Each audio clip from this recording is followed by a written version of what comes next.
Hello, everybody. Hello, hello, hello. Hello, everybody. Let's wave and welcome our friends, Facebook friends. Hello.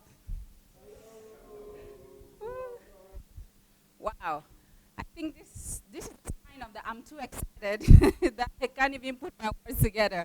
But anyways, welcome to DSA platform. In case you're here for the first time, DSA means Dr. Sunday Adalaja. We are here at a conference. We are here at a training called History Makers Training, January 2018.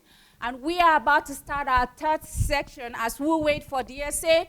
I want to welcome you, everyone, on Facebook and on YouTube. Please go invite your friends, invite your family, get your family together, your children, your grandchildren, your great-great-grandchildren, even grandparents. Please come and join us in this historical transformation. You don't want to miss this. The topic is law and order.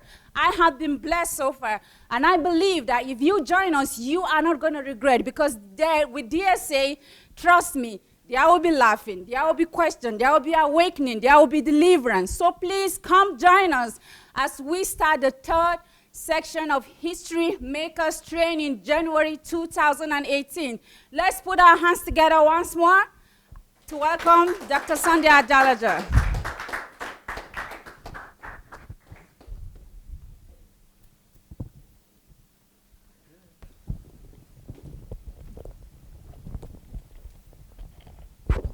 I believe we are on Facebook, YouTube.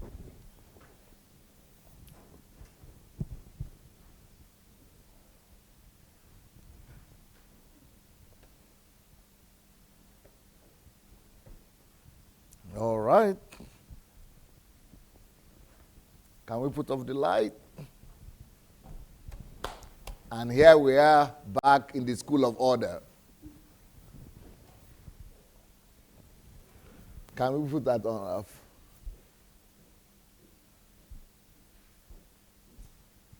Okay. Here we go. Without light and order. Can I go back a little bit? Let's start from here. Okay. If we stop working and improving something, it loses order and becomes chaotic. It loses order and becomes chaotic. Anything we stop working on. So, therefore, order is so important that sometimes it's preferable not to even create something or build something if you're not able to maintain it. And the way to maintain order is by enforcement. Enforcement. You've got to enforce it through constant observation and enforcement of the rules. Otherwise,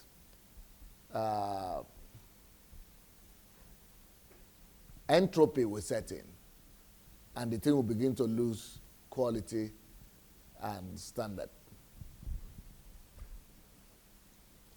So anything we stop working on, anything we stop improving on, anything we stop controlling, managing, loses order and becomes chaotic.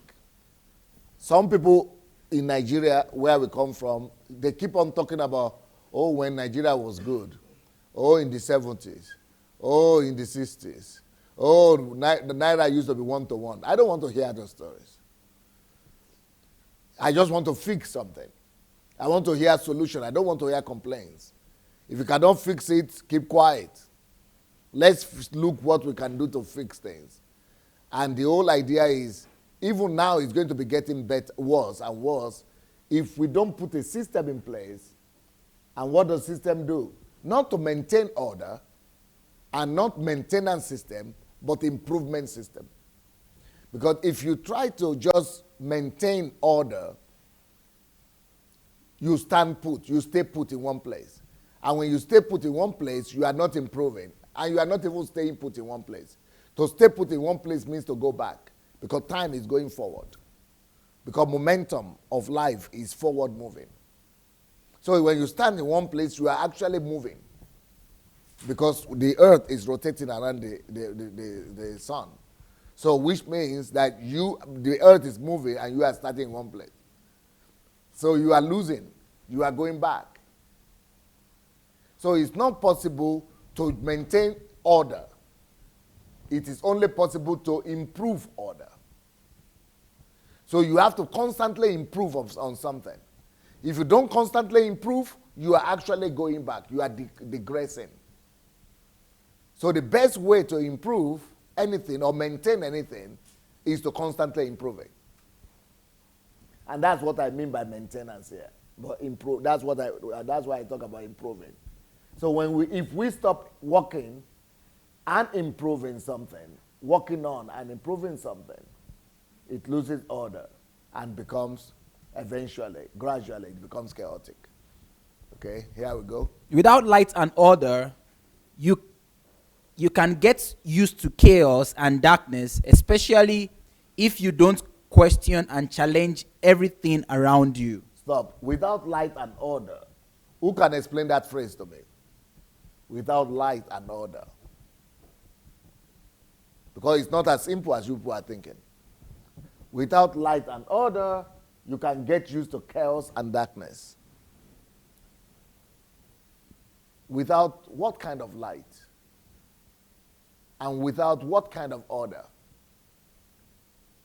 Anybody can come and explain that? Okay. What this is talking about is the same thing I just spoke about. Without constant infuse of knowledge, understanding, new knowledge, you cannot maintain anything in its order, in a perfect order.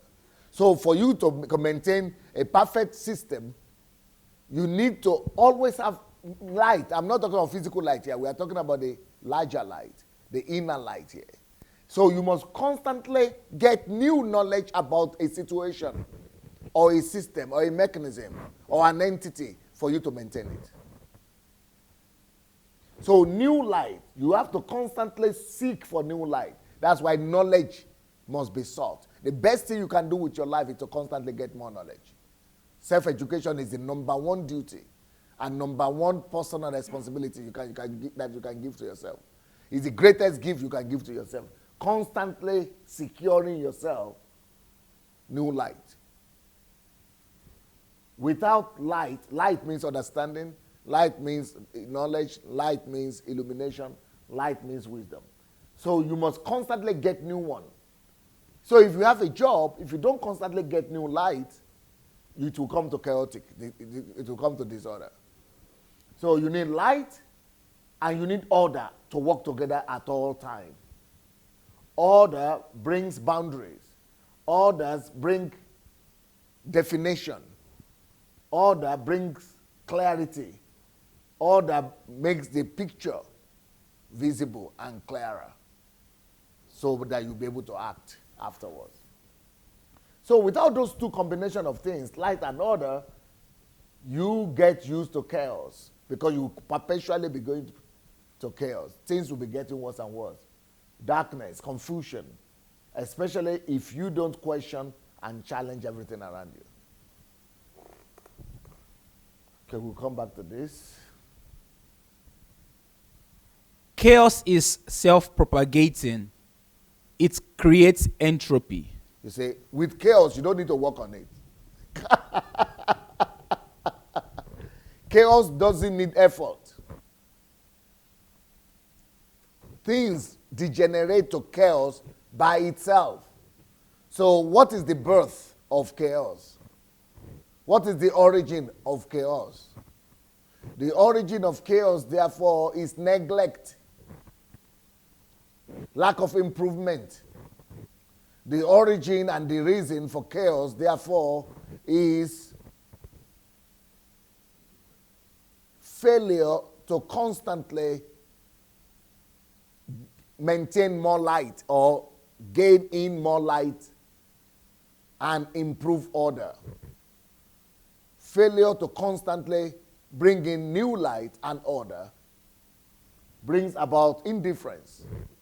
And that indifference leads to chaos. So chaos is self-propagating. It creates entropy. What is entropy? Entropy is a state of things going from good to bad, then to worse, if no force is applied to push it the opposite direction. That is how quality is maintained. You must always push to the other direction, to the opposite direction. What is entropy? The idea of entropy comes from a principle of thermodynamics dealing with energy. It usually refers to the idea that everything in the universe eventually moves from order to disorder, and everything eventually moves from order to disorder. So that means if you take United States of America or Holland or Finland or Sweden and you don't improve them, you just want to maintain but not improve constantly, everything automatically, you don't need Satan, comes to the state of disengagement, chaos, when there is no constant pressure to improve. Okay? All right. So it usually refers to the idea that everything in the universe eventually moves from order to disorder, and entropy is the measurement of that change. Yep. Okay. Entropy is the degradation of the matter and energy in the universe Okay, yeah. or to an ultimate state of inert uniformity, a process of degradation or running down, or a trend to disorder. Yeah. Now let's go back to the policeman film, please. The previous, there is a movie there, video.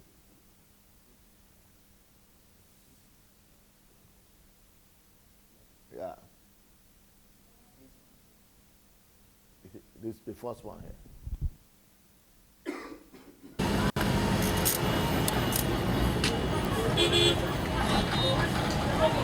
That guy in that bribe. If Nigerian police taking bribe. You might not put it. We'll say. See what is happening. Can you see the hand of the police? I'm not on the phone. They are supposed to maintain order. Before. See what is happening? So these people are meant to maintain order. Instead of maintaining order, they themselves are creating disorder and chaos. Remember that disorder itself doesn't even need any help. Put the other one, the last one, in the last page. Remember that disorder itself doesn't need any help naturally. Talk less of when you are helping it. Entropy comes sooner or later if there is no movement in the opposite direction, no pressure to improve.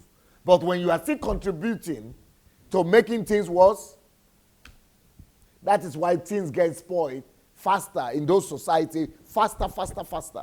So the forces of good must be overwhelming in a society for you to improve it. The forces that are pushing the society in the opposite direction must be like 80%. That's why every transformation... 12 most fascinating man-made islands. We must have... what is that the last one? Okay, stop. We have seen this before, so that is not what that's not the one. The last page where I stopped. So, so in the country, the force of constructive, positive change, order, must be 80%. That's why every transformation must start with mental transformation, emancipation of the mind. We must change our people's value system so that the greater number of people want to do the right thing. Then that force of 80 versus 20 can move the country forward. But if we don't focus on changing the people, the value system of the people first, we are never going to be able to change the country. Okay, let's see this film here.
maintain order. It's about knowledge. It's about value system. It's about action. It's about light. It's about order. This is what abandonment leads to. This is what neglect leads to. This is what indifference leads to. It leads to entropy. This is an example of entropy. But if you go to the other street, where somebody is living, where there was no abandonment, everything is new, like it's just being constructed at the same time, the same building. Neglect, abandonment, indifference leads to entropy. Entropy leads to chaos. Chaos leads to destruction and is self-propagating. Okay, thank you. Let's come back to my class.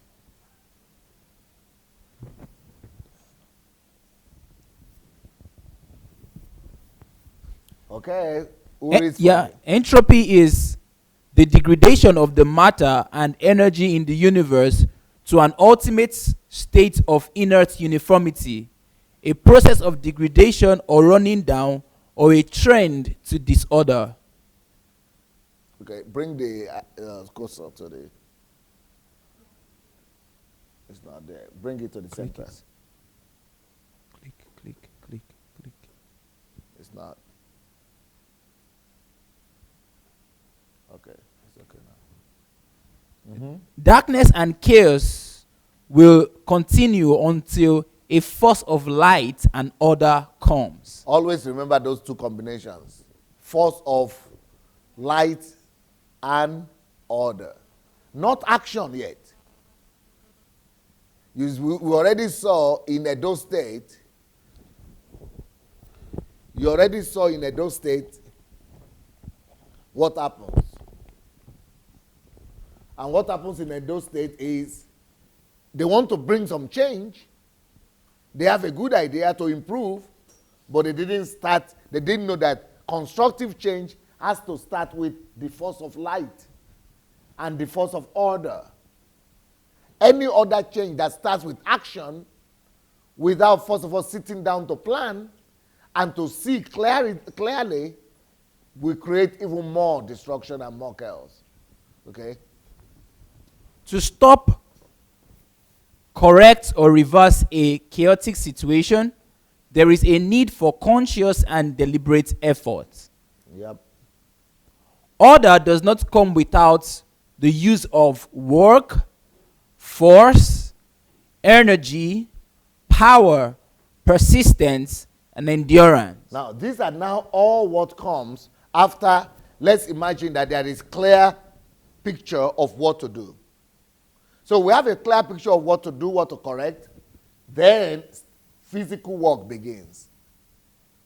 But physical work begins after what?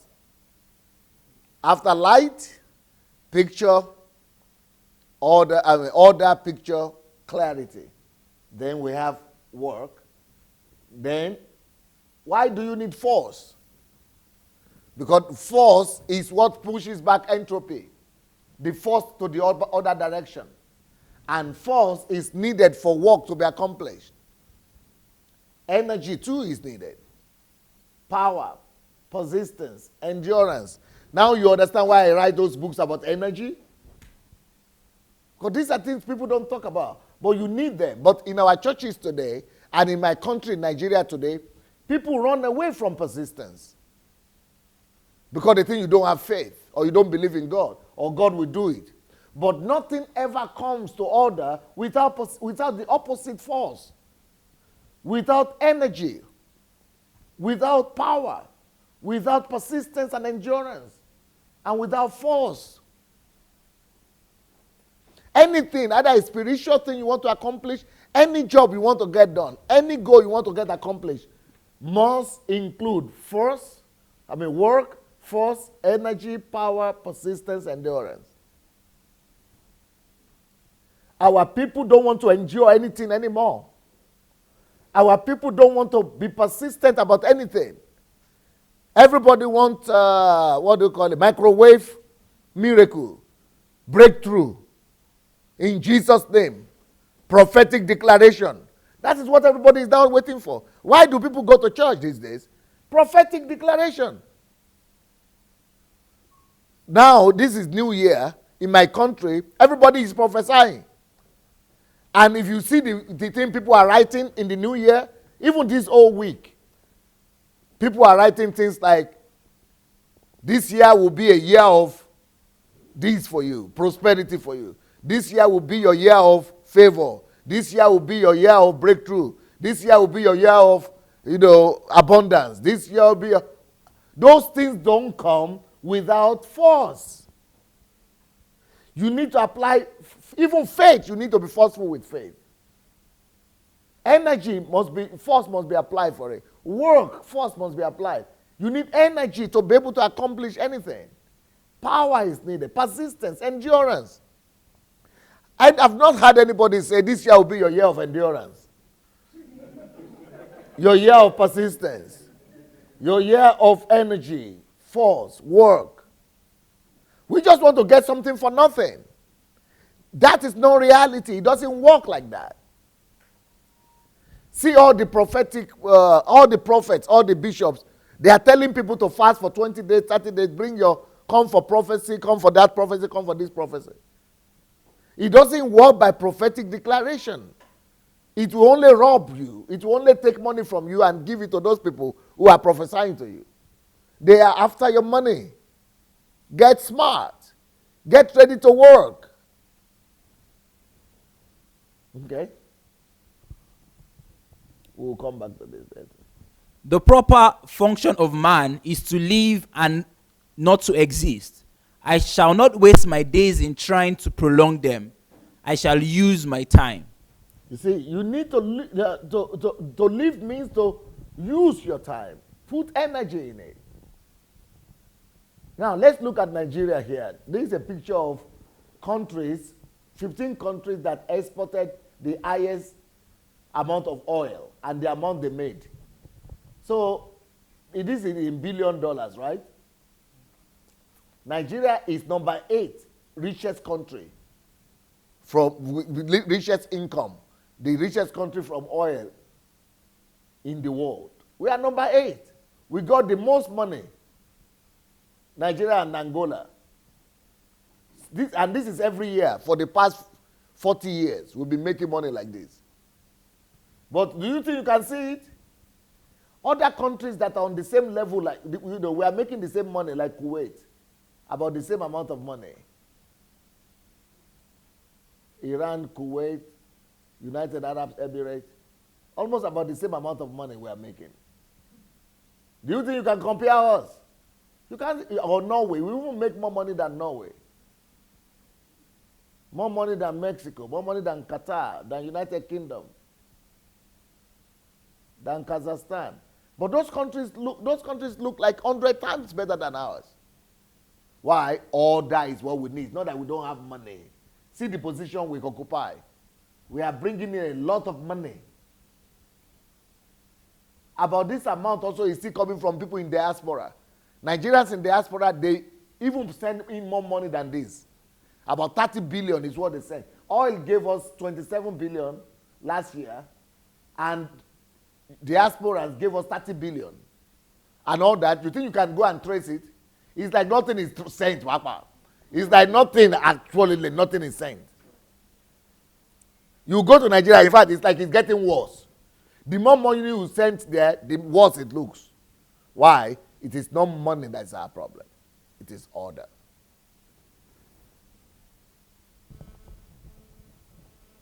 See what is happening. Let's watch these videos.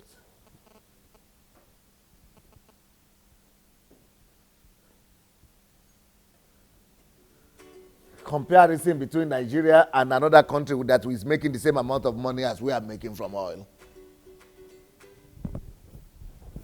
This is the same country that is making the same amount of money like we are making. See how they look. The first thing you will see here is not money, but order, orderliness. Order is number one thing you will see. Because we make the same amount of money.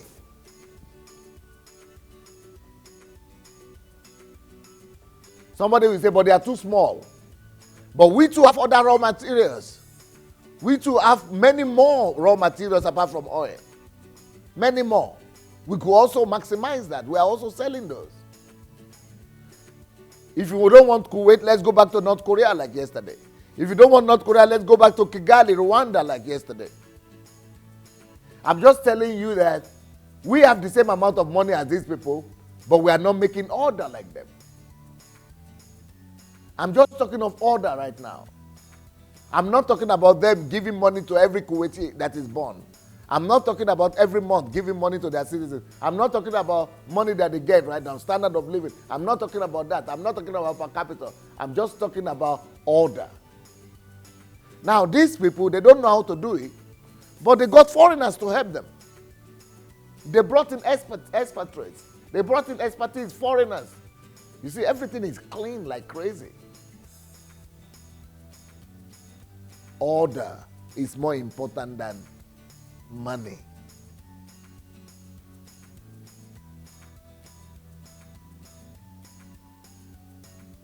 Now, where is Nigeria? Is he in this film or is coming? Let's now show you Nigeria. Yeah, let's see Nigeria. So I'm not talking about per capita income. I'm not talking about money, income. See, I'm just talking about order. Only one thing, order. See.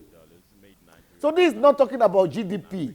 This is not talking about money that is coming in. This is just talking about, look, make you see order. Start it from the beginning. Let it play. Play up. You see? Chaos. Chaotic. Everything is, no order. Lack of order is the biggest problem. You see? So our people need to be informed. We need to be trained mentally. We need to be coached. Our people, that's why I showed you, you remember the film I showed you about America? How they train their people. We need the same thing. We need the coaching, national training. Bring order to the mindset of people. Coach people how to drive in the street. You think anybody is coaching anybody? Coach people how to cross the road. Coach people, because they've not even seen it. Many of them have never traveled out. Coach them how to look after their houses, in how to take care of their surroundings, not to carry things on their head. In spite of the fact that 11 Nigerians were mentioned in Forbes' list of 40 Nigeria is rich. Africa, It's the richest country in Africa. about 70% of But where is it? 4 million Is that the way it is? Is that the way wealth is?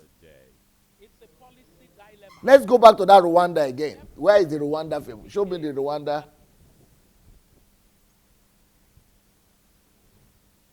So that you will see that it's not just about, okay, show Lagos meanwhile. Let's be showing Lagos before you find Rwanda. So this is another Lagos here.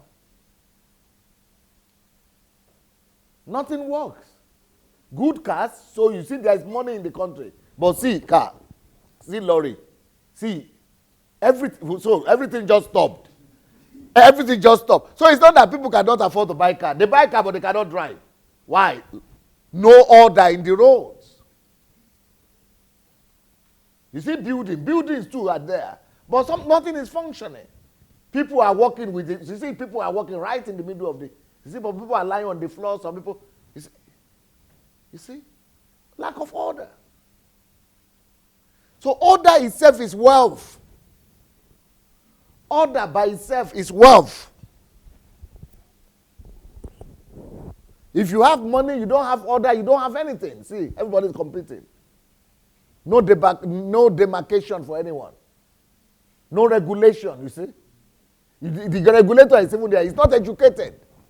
I mean, he's not informed. He doesn't know how to do the job. And people are not even respecting him because there is no respect for law and order. So this is not about money. This is about order.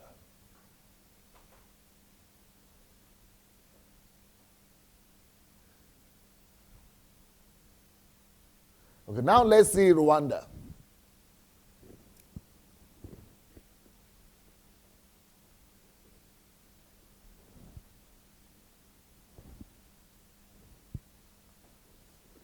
So you see, it's not about the amount of money. Now, like I said, Rwanda is a country in Africa that Lagos has about 10 times more money. One state in Nigeria has 10 times more money than that country of Rwanda. But because of order, see what is happening in Rwanda. See Rwanda here. Order, orderliness, serenity, peace. You would think you are in Europe. It's not about location. It's about the light and order. It's about understanding. It's about clarity. It's about the picture. It's about the head of the people involved. It's about the mind of the people involved. You see, trees are planted. Palm, it's like California, you know. Palm trees everywhere.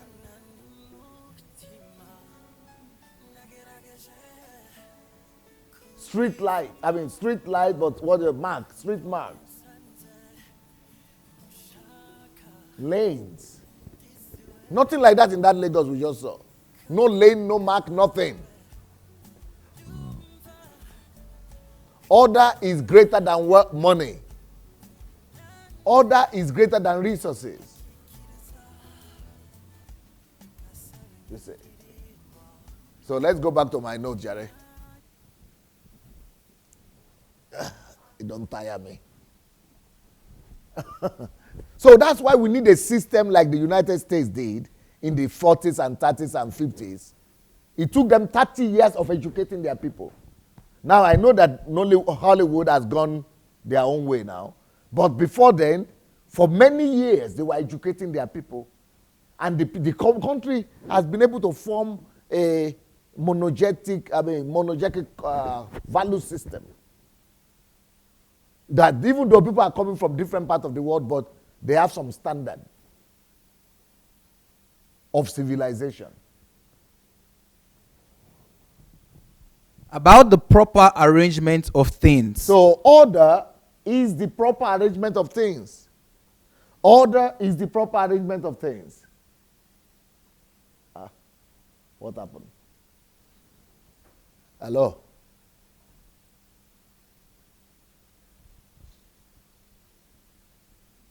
It's me, eh? So what am I doing wrong? Is it from me?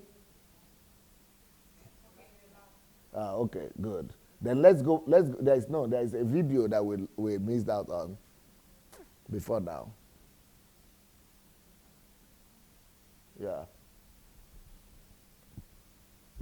So let's see the wonders of order. Anyway, what I'm trying to say is, if we could do what America did to intentionally put a system in place whereby we educate our people, all those value systems that I came up with, and I didn't come up with them from the sky, they are all our national values.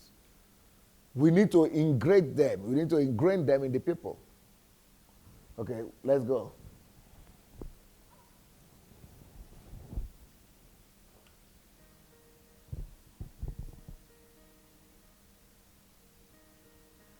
This is just how nature I'm a lawyer by and profession, order. but I'm an ocean lover by Are passion. we here? I grew up in a coastal belt. Now you have to start again then. It was so much fun. So just see how beauty, just order, how order My name is creates Afroz beauty. Shah. I'm a lawyer by profession, but I'm an ocean Louder. lover by Can you passion. make it louder? I grew up in a coastal belt. Do you need the It microphone? was so much fun. I used to swim on that beach. After my college days, I moved away from the ocean where I lived. And when I came back, suddenly I saw I'd lost my beach. So for me, it was a question of basic human right, you see. This is India. If my environment or my ocean is in dire strait, what do I do? I said, I'll wear my gloves. And that's the first day I went in October to clean up. And it's been a big journey of 60 weeks. And I couldn't do it alone. So I moved around the streets, met people. So I would explain what I'm planning Remove to the do. something because he's speaking with a big accent. No, let it play. Just remove the I volume. was rebuked. As every missionary said, it's pointless you doing. So the idea here is that he came home, he was away, see the beach. This is India, it's like Nigeria. But he organized. One man decided to bring back order to his environment. He organized people, neighbors, to remove everything and bring back heaven to his city. One man's effort. He's not even a governor, he's not a government official, he's nothing, not anybody. Just individuals working in awareness that I can make a difference, I can do something. This is India. The only place that can compete with Nigeria, I guess, and Bangladesh. Bangladesh and India and Sri Lanka, those are the people Nigeria is competing with. But one man can make a difference. Each one of us can begin to take responsibility for something. Begin to, let's even take the responsibility for our house, for our neighbors. Tell people, inform people. One man's effort can make a whole difference. You see?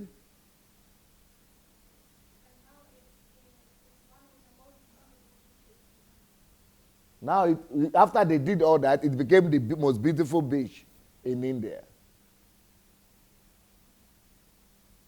Clean it. It's like Bad Beach in Nigeria. They have killed it. But it takes a human being, a champion, to create another world. Okay, where is the next slide? But before we go on to the next slide, put on the light, let's hear what you people have to say about today's class.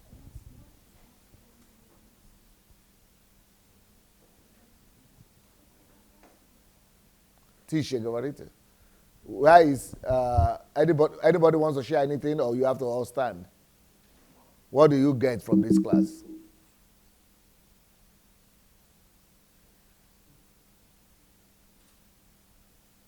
It's not finished?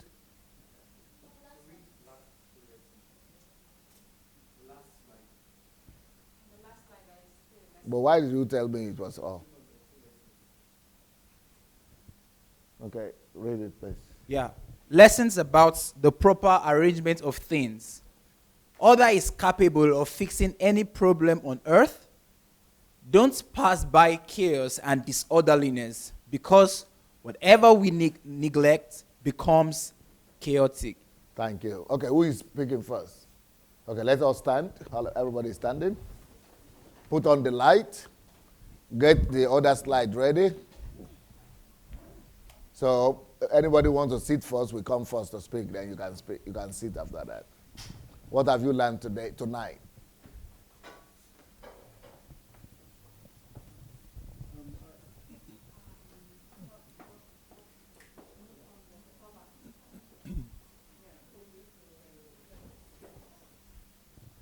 Yep.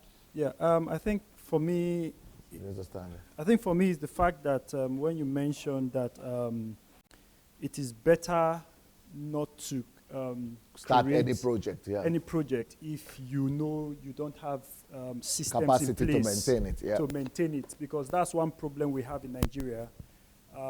They see something overseas. Nice. They just come without investigating or doing their research to find out what system the nation has put in place to ensure that it's not just maintained, but it's constantly improved and constantly upgraded.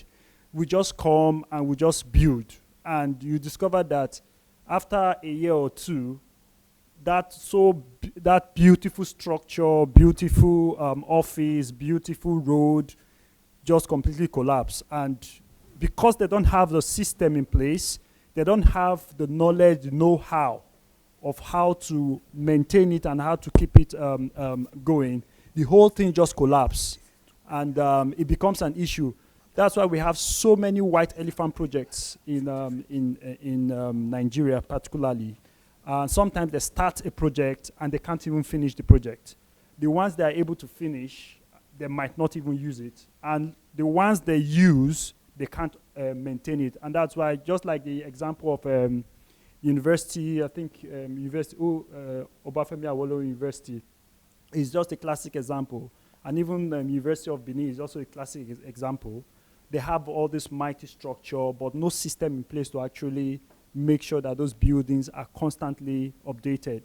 And from what DSA has taught us so far, if they understand the concept of building a system, then these things will just be how do I put it now?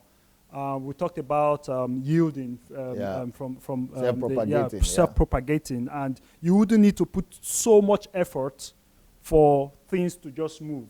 So I think it's one culture, and we need to imbibe in Nigeria to try and understand the importance of creating a system before you even go ahead to build to work on any project. It doesn't matter, it might be in the educational sector, the health sector, whatever. A system has to be in place so that we don't spend so much money and it all goes down the drain. Okay, yeah. Thank you. Okay. The only thing that I want to add here, I just want to say it in general, because this is the problem it's not only the problem of Nigeria, I think this is an African problem. I think according to the way I was watching these videos, to do the job without looking at the profile of that company that's going to build a certain thing, a road or something, they just pick up anybody as long as they are related or they are friends, and they give the tender to the person to build the road. At the end of the day, without making any investigation or looking at the profile of such a company. I think that is one of the most things that play a role, giving authority or responsibility to somebody who doesn't have an experience of doing such a job. Okay. Thank you.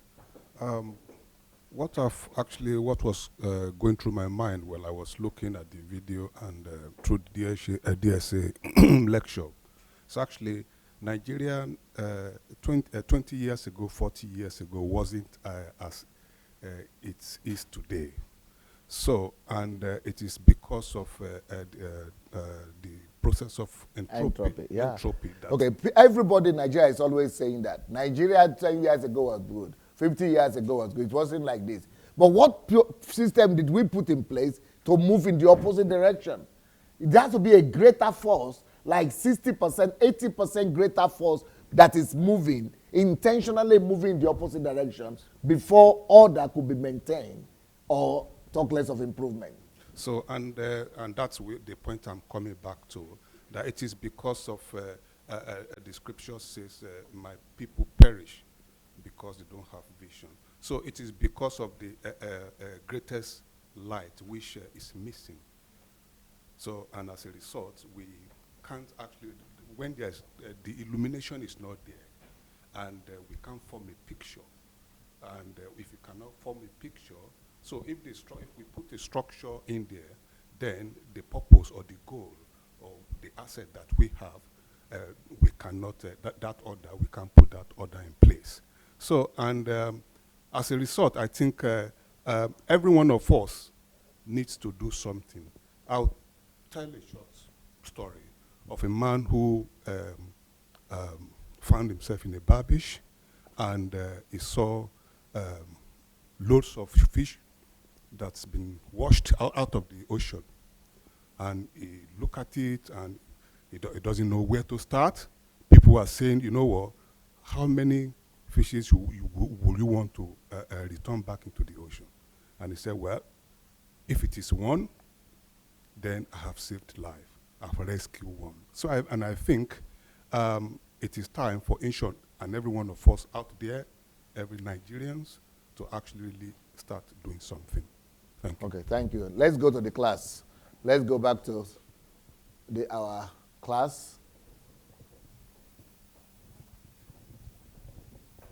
The next class on. I told you to get ready. Put off the light, please. Yep.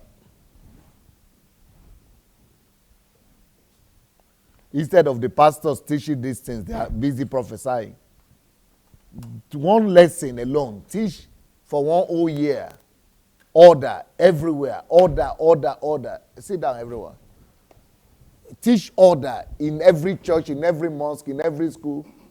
The whole country will change. If you do it for 20 years, 10 years, 5 years. Okay, can we go? Law creates order. Okay, the topic of today is law creates order. So this is the role of this is the second topic for today. This is a new topic. How do you title it? Do you title it in a way that people will know? Okay. Because this is another lesson now. This is lesson number 4.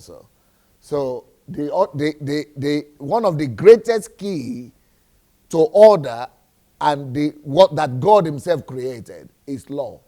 Law is an instrument of order.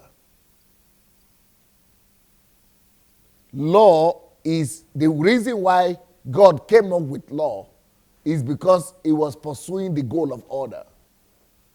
The goal is order, law is the means. So law creates order. Whenever God wants to achieve order, he brings about law, he introduces law. Not just spiritually now, I'm talking of community society. So the need for order is what brought about law. Law, therefore, is as a result of the need for order. Laws, regulations, instructions, commandments, statutes, they are all requirements needed to maintain order. All of you who live in Europe or America or overseas, you are inundated with laws wherever you live. Laws everywhere, rules everywhere, regulations everywhere. That's why those societies work. The societies where they don't have any regard for laws don't work. There is always disorder, chaos, confusion, and disintegration in those kind of societies. So here we go. Law creates order. There is another class. Here, let's go. Romans 13:1-4. Let every soul be subject unto the higher powers, for there is no power but of God. The powers that be are ordained of God. Whosoever therefore resisted the power, resisted the ordinance of God. And they that resist shall receive to themselves damnation. For rulers are not a terror to good works, but to the evil. Wilt thou then not be afraid of the power? Do that which is good, and thou shalt have praise of the same. For he is the minister of God to thee for good. But if thou do that which is evil, be afraid, for he beareth not the sword in vain. For he is the minister of God, a revenger, to execute wrath upon him that doeth evil. What God is trying to tell us here is that instituted authorities, government, is needed to maintain order. That's because God is a God of order, he instituted government. Because God is a God of order, he instituted what we call the chain of authority. The chain of what? The chain of authority? Am I talking right? Huh? Yeah, the chain of authority, yes. Hierarchy, chain of authority. So, yeah, chain of authority, chain of command, but of hierarchy. So government is from God. Why? Why does God need government? Because it's a God of order. Government, first of all, is to secure order. You know, when I listen to politicians in my country, they always talk about the role of the government. You know what they say? Oh, the role of the government is to make sure that they build infrastructures and they create conditions and, circumstances for people to be able to go do what they want. No. Number one role of the government is to bring about serenity through order, is to maintain order. And the number one instrument they need to use to maintain that order is through law. Authority, government is for maintaining order. You remember the first day we spoke, we showed that Lagos street where the woman was cooking. I think we can still show it now. You remember what Livio said? He said, do they have government there? Do they have government in that place? He said they don't have government there. So it is about the presence of government is judged by the order in the society. The presence of government could be judged by the amount of orderliness that is present in the nation or in the city. That is why I spoke to you about Botswana the other day. That is a small country compared to Nigeria, poor country, but it's one of the richest in Africa right now. Rwanda, the same thing. The countries that have order, they will experience better peace, better security, better progress, better prosperity than nations that government don't work. In Nigeria, for example, as far as I'm concerned, it's like we don't have government at all. For me, the worst government we have in Nigeria is not the central government. As far as I'm concerned, the central government in Nigeria is the best we have right now.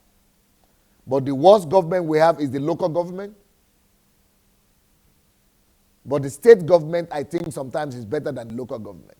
But the local government, they are the ones, to take care of the environment and it's like they don't even exist in Nigeria. The state, sometimes you could still notice the state government. But the local government, they just go there to shop. But the federal government is the only one that is somehow doing something. And they are the ones that are being criticized in Nigeria. People don't even know they are supposed to have local government or what the duties of the local government is supposed to be. So, authority, chain of authority, government, all these things, rulers, governors, president, all these people are administrators, first of all, to maintain order through law. Law helps maintain order. Okay? Romans 13:5-8. Wherefore, ye must needs be subject, not only for wrath, but also for conscience sake.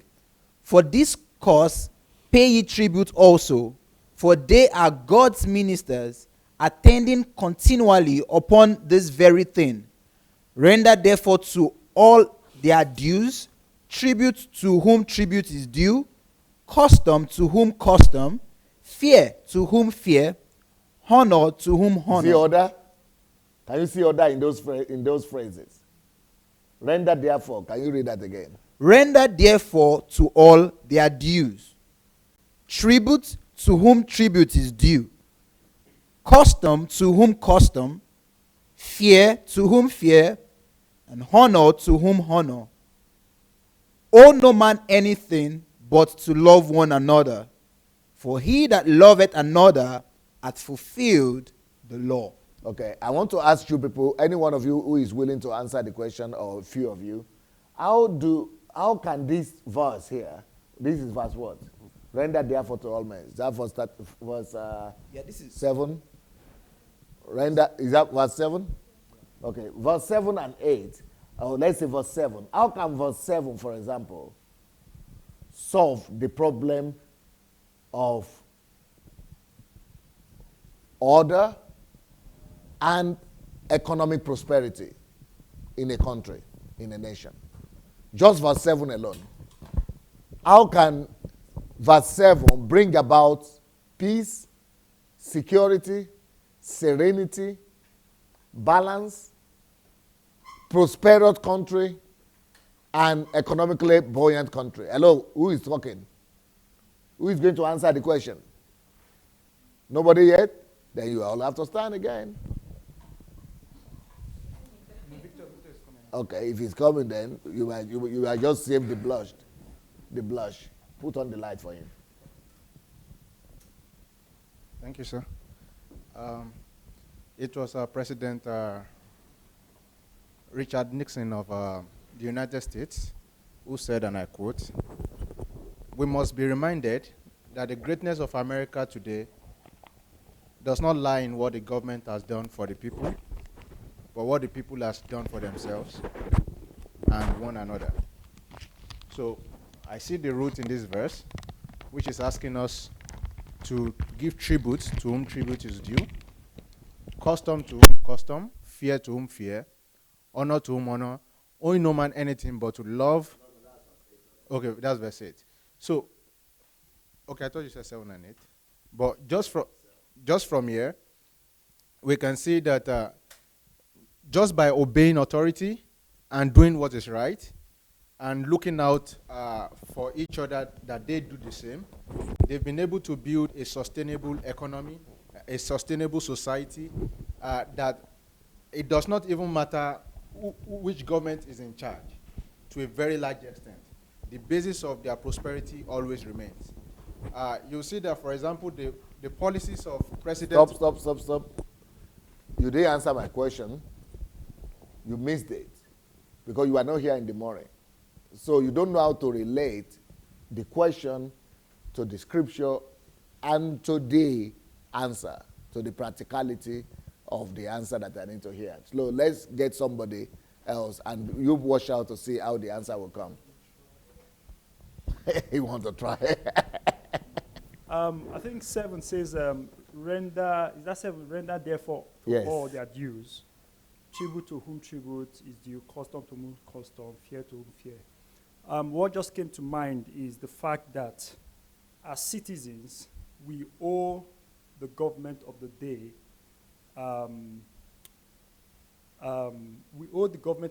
like he said, our obedience to the law, whatever law is on ground. But at the same time, we owe them, like for example, tax.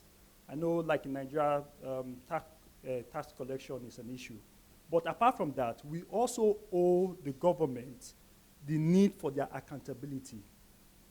The government must be accountable to the people, and therefore, the people should demand the government to be accountable for whatever the government uses the money for.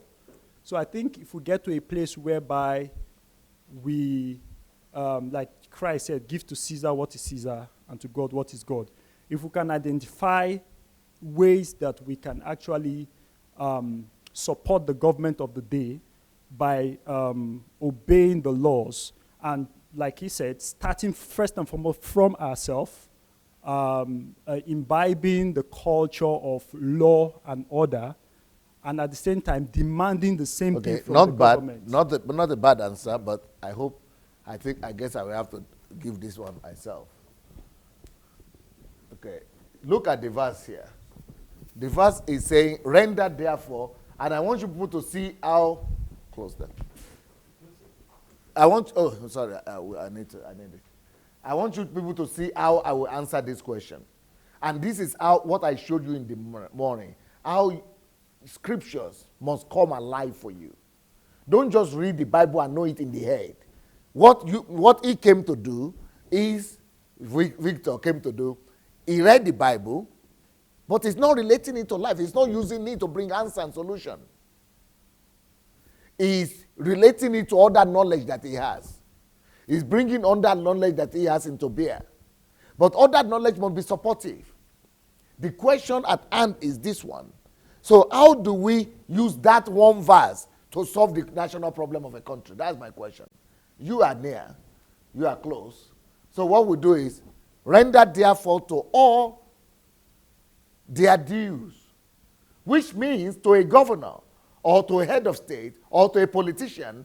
That tells me that every government must take it upon itself the duty of knowing all that live in the land. There is no way for you to render to all their dues if you don't know all. That calls for census. That calls for statistics. That calls for compulsory registration of all citizens and visitors in the land. If you don't have that, you don't have basis for government or for governance.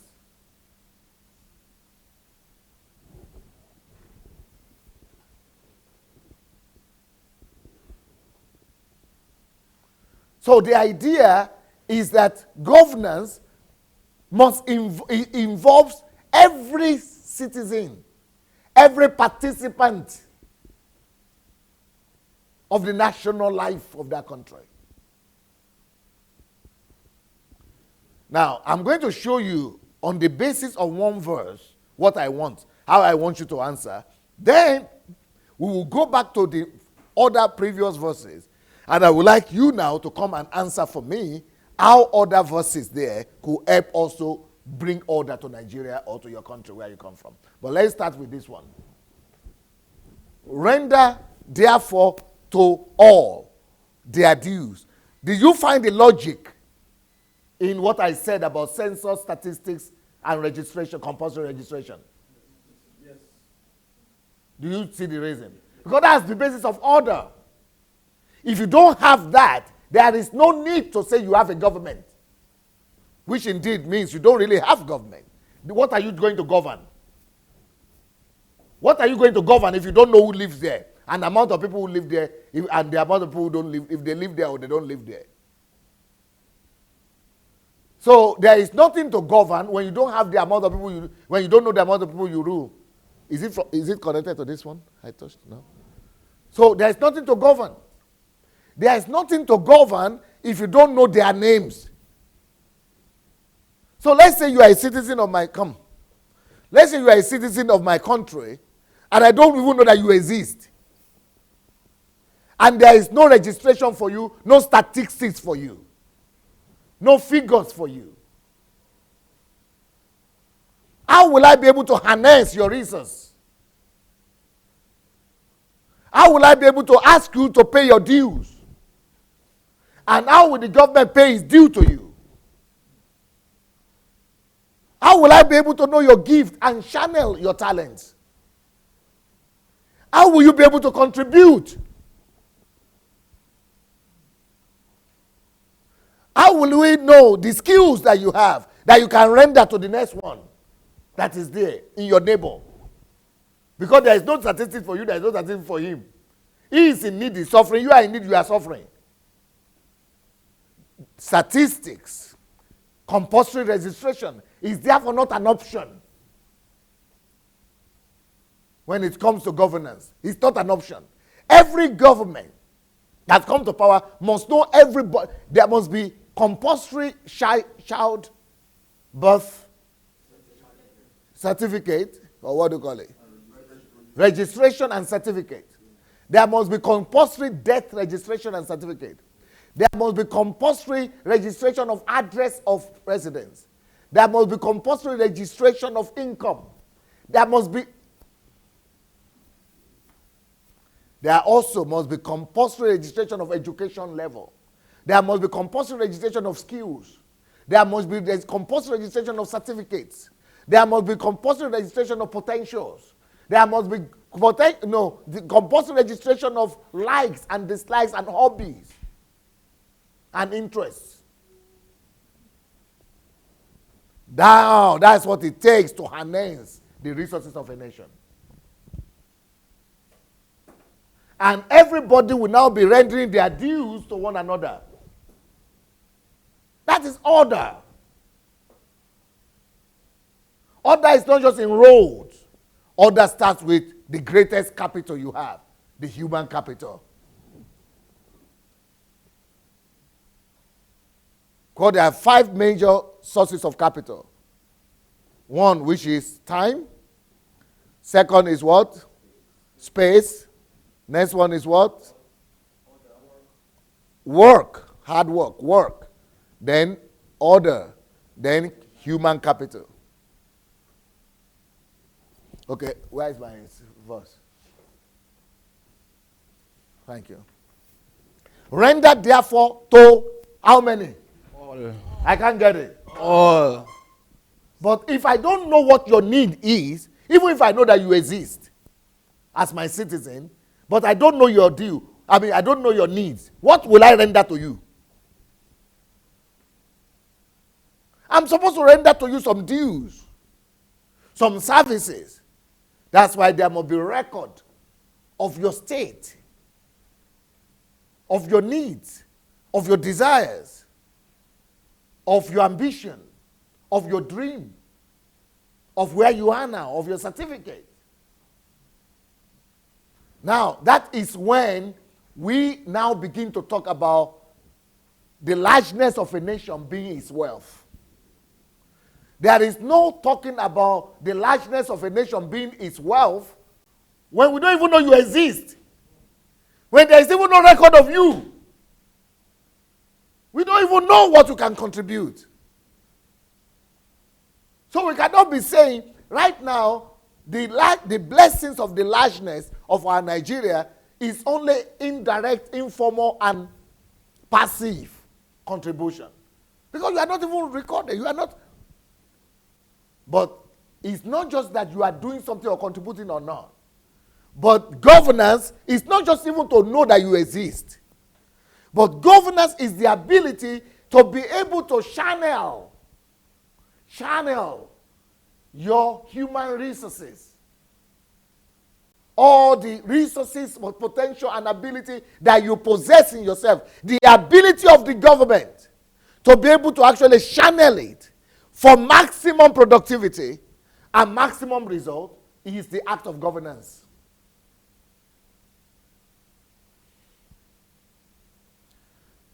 You remember yesterday I spoke about 4 people. Can those 4 people come again?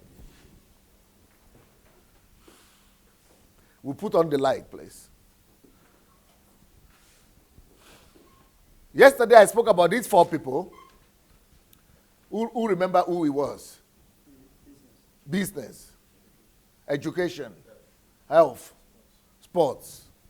And we talked about maximizing. I was using the example of a pastor. That if I'm a pastor, the whole idea of being a pastor and being a successful pastor is to be able to know every member of your church, what are the resources they have, potentials they have, and maximizing them and releasing them to expand the kingdom of God and be able to release their potential and be able to actually maximize and carry out what is inside their potential. Same with the country. So just like I will do with 4 people, finding out their potentials, equipping them, developing them, and launching them out for their maximum productivity. So it is if it is 400 million. So the act of governance, therefore, and the act of leadership is the ability of the country, of the government, to be able to know all these 400 million people and be able to actually know their potential, their resources, and establish them, expand them, their human resources, be able to channel them and maximize them. What kind of country are you going to be talking about? Huh? Wow. It's going to be greater than America. That is why I was talking about how we can make Nigeria the greatest country in the world. But I'm not even this one is not written in that book yet, how to make Nigeria the greatest country. I'm not even talking about this one yet. Because this is order. I've not written about order yet. This is how to develop a country through order. But you stand aside first. Don't go away. Let's go back to that verse. I want you people to see what we are doing, what we are going to do next. You put it off already? Okay. No, let's do it. So, render therefore to all. It doesn't matter if it's 4 or 400 million. All must be involved and considered. Their dues. So for me to be able to render to them all their dues, I must know what his needs are, what his obligations are, and what are his needs. That's why we need the statistic. All that. So that alone, statistics of the land, we already begin to bring about development. Order in statistics, order in human resources, order in human potential, order in humans' desires, wants, and abilities, skills. And then the organizing and the channeling of the resources perfectly already brings about development. Okay, then we continue. Then it talks about tribute. Tribute to whom tribute? Now, what is tribute? There is this word tribute. Can you look for tribute synonyms of tribute or tribute? Because in the olden time, when in the time of Roman Empire, when this Bible was written, and when in the time of Jesus and the time of the disciples, people used to pay homages or tributes. It's it's different from tax, but yeah. But let's see what we can call it today. No, yeah. Okay, yeah. Go ahead. Not that one. Not that particular tribute. There is another tribute. Okay, let's even say tribute. Let's say duties or obligations. Let's use that as a synonym. So everybody must have an obligation. Everybody has a duty to perform.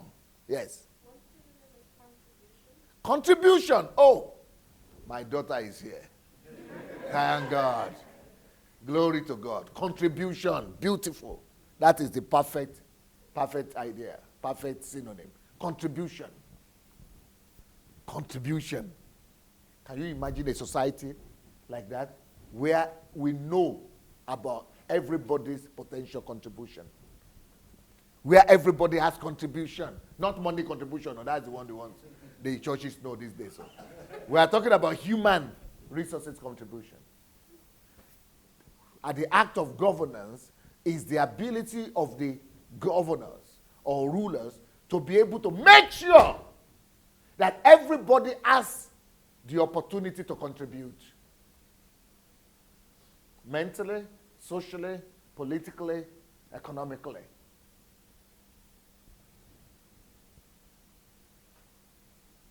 Sports, anything, opportunity to contribute, music, skills, opportunity to contribute. If we bring order into Nigeria in the area of statistics database and data analysis, and in the area of contribution to the community, to the society, to governance, to the nation. You tell me we cannot become a developed nation? Quick and fast if we pay attention to contribution of every individual. That is tribute. So contribution, everybody must contribute something. That will lead to development. All right? So you see, we are not talking about raw materials here. Oh. We are not talking about oil and gas. Oh. We are not talking about diamond and gold. Oh. Just management and governance. We are only talking about order. Bringing order to management. Bringing order to human management. To governance. Okay? So, everybody must contribute. Right. Then, tribute to whom tribute is due. Custom to whom custom. This is now talking about tax. This is, custom is like taxation. So this could be custom. It could be custom like immigration. It could be taxation that come in through borders, or taxation, any form of taxation in the country. There is no need for any nation that is organized, that is in order to suffer poverty. There is no need for poverty, no justification for poverty where there is order. Because if there is order in statistics, if there is order in contribution, if there is order in human resources, if there is order in taxation and in contribution, there is no need for, there is no place for poverty. Because everybody is maximizing their potential, right? Everybody is maximizing their potential. And from that opportunity to maximize their potential, they are paying their dues and their taxes. And the need of the larger society is being met. So that's one verse. So how to develop a country through one verse. Then, fear to whom fear? Beautiful. Who does fear belong to? Fear belongs to God and to authority, because the Bible says, he that is violating the law must fear authority. That means you build a society where law works, where law is supreme, where there is equality before the law, and law is above individuals. That's where you talk about fear. So everybody doesn't fear, nobody fears anybody, but everybody fears the law, not to violate the law. That's making the law work. Tell me a society where the law is above everybody else. Equality before the law. Law is above everybody. Nobody is above the law, that is. Everybody is afraid of violating the law. If there is order, that is another way to maximize the prosperity of a land through law, effectiveness of the law. Then, honor to whom honor. Now, what does that mean? Honor to whom honor. That means reward system. There must be reward system in the society. Reward and penalty. So people who excel in anything must be honored. So people know that anywhere they are good in anything they are good in, if they put in the effort, it means that it's a system of merit. So nobody gets employed when it's third class, when first class has not yet been employed. No third class gets employed before first class. That means that nobody gets employed because he knows somebody. Nobody gets into a position without merit. It means that it's only merit that's responsible for everything else. Hello? That's what government is about. That is the functionality of the government. And that's what government is supposed to be for. And that is why order and law secures order. And law and order brings about prosperity. This is how law and order should bring about prosperity to any nation. Now, let's go back to the beginning of these verses. And before you people go, you have to contribute and explain to me. Can you read again, please? All right. Let every soul be subject unto the higher powers, for there is no power but of God. Stop. Is it together? I mean, go ahead to this place. The powers that are ordained, are ordained of God. Start it all over again. That's verse 1, right? Yes. Start it all over again. Let every soul be subject unto the higher powers. Okay, stop. Let every soul be subject to higher power. How can this verse, is it a verse? Is it a full verse? No. It's not a full verse. Where does the verse end? Verse 1. Does it end there, or it ends on ordinance or to ordain of God? Where does verse 1 end? God by God. Okay, read it, please. Read the whole verse 1. Ordained by God, yes. Yeah. Let every soul be subject unto the higher powers, for there is no power but of God. Mm-hmm. The powers that be are ordained of God. Okay. This one verse alone can lead to national development and civilization. I want any one of you to come forward and prove that to me. Are you ready? None of you is ready. Anybody ready? Okay, let's come here. Take the microphone. I think this is exactly like Pastor Sunday was saying. This is exactly what Pastor Sunday was saying literally 5 minutes before, how no person should be above the law. We have been told that every soul be subject unto the higher powers. We obviously know that God is the highest of powers. we also know that in the Bible, God says that we should submit to authority. If no person is above authority, which is the law, if no person can bribe their way out of anything, and putting this in the context of Nigeria, Nigerians aren't really afraid of the police. They're only afraid of being harassed for money.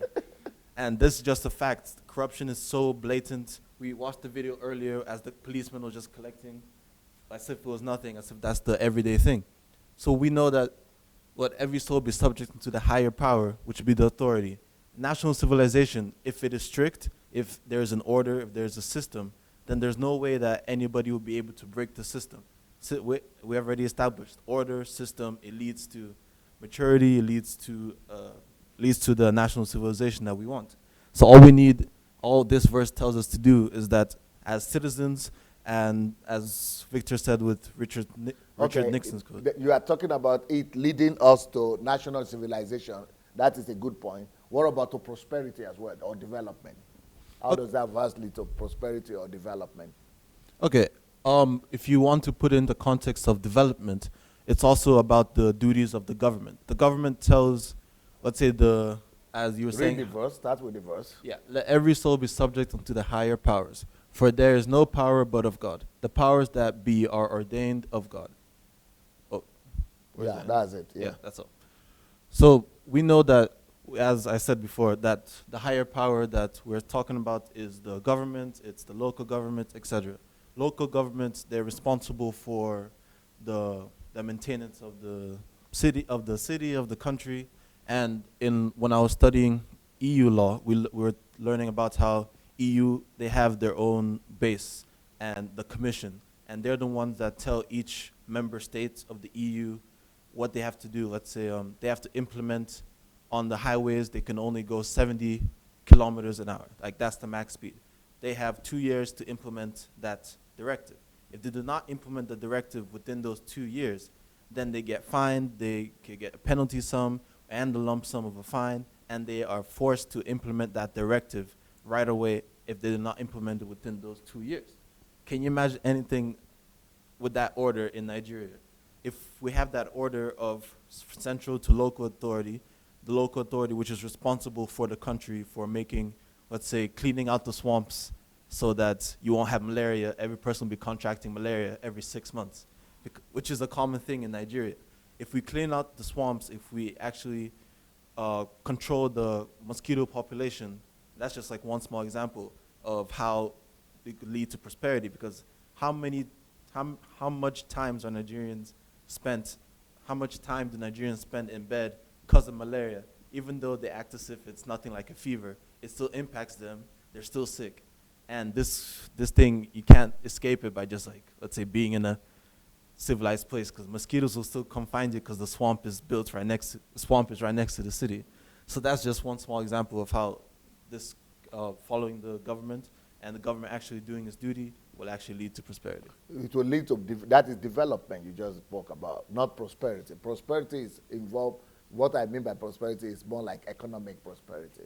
How can that improve the financial, economic data or prosperity of the nation?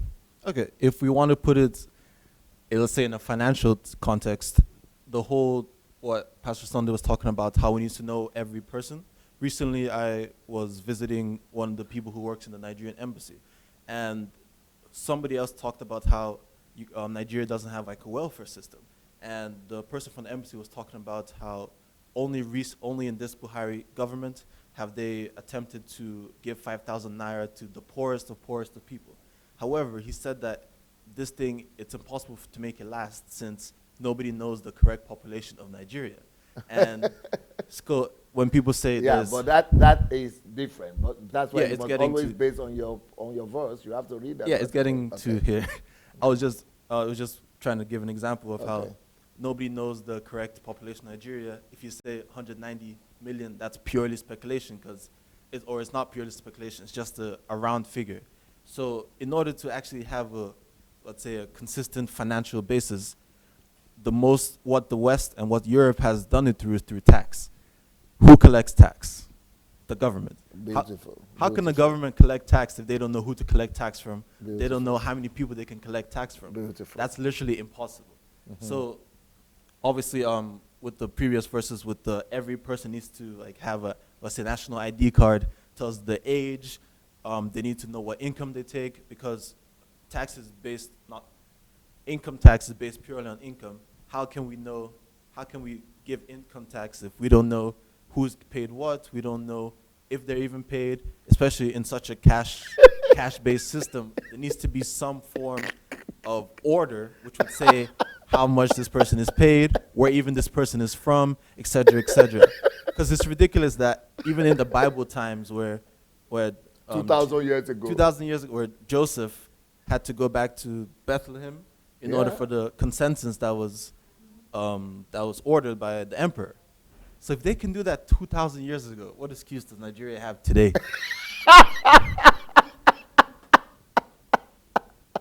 That will lead to prosperity. And that will definitely lead to prosperity. Beautiful, beautiful. Microphone, give microphone to whoever is next. Who wants to talk about that same verse again? Okay. Ezinwa is here. So you have to start by reading that verse. It says, let every soul be subject unto the higher powers, for there is no power but of God. The powers the powers that be are ordained of God. Is almost like the previous verse that you explained. It says, "Let every soul." It's still talking about everyone. Accountability. Beautiful. Census, gathering, knowing the number of people that are in the city, because when we discover the number of people, then we can know who is who, and that makes me to understand the reason why in most civilized country, why they gather immigrants, illegal immigrants, and send them home, because they want accountability. They want to know who is who. They want to know who is in their land. They want to know who is receiving what. Now you are getting it. Yes. But our people say it's wickedness. These people are wicked though. Yeah. How can they be sending us back home? But you see now. Yeah, I was order. It's all because of order. Yeah, because they want order. They want to know who is who. Like in hello, tota priekal da? Okay. Like the last time I went to Germany for just 2 days. Within 2 days, I was stopped like 2 times. Wow. And was being asked of document Ausweisbitte, something like that. and all those things we nobody likes it, but now I understand they're trying to maintain order, because order is a great wealth.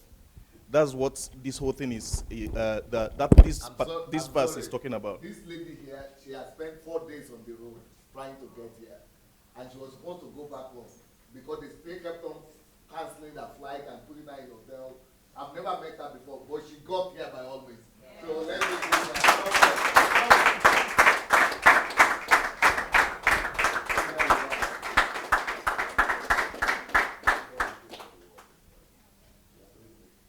Usually rewarded by God. They sent her back to Washington, D.C. hotel, or where were they? Dallas, D.C., cancelled flights, and she's still having jet lag. Never met her before, and she did her best. She didn't give up. That's why I didn't want to take her to the room. Let us stay here and feel the energy.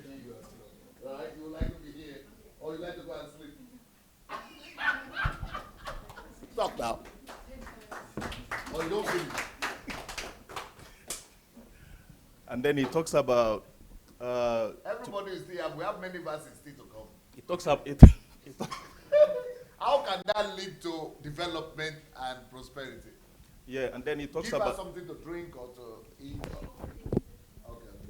And then he talks about subject unto the higher powers, which is telling us that exalting the law above every other person, above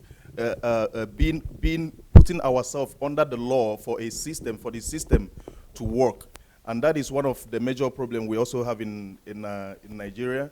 There are some people that are that are above the law in some certain situations, and that has actually brought a lot of things. Even when there is a jungle justice going on, sometimes there are police people there, but they can't control it because people are no longer afraid, or no organization, no respect for law.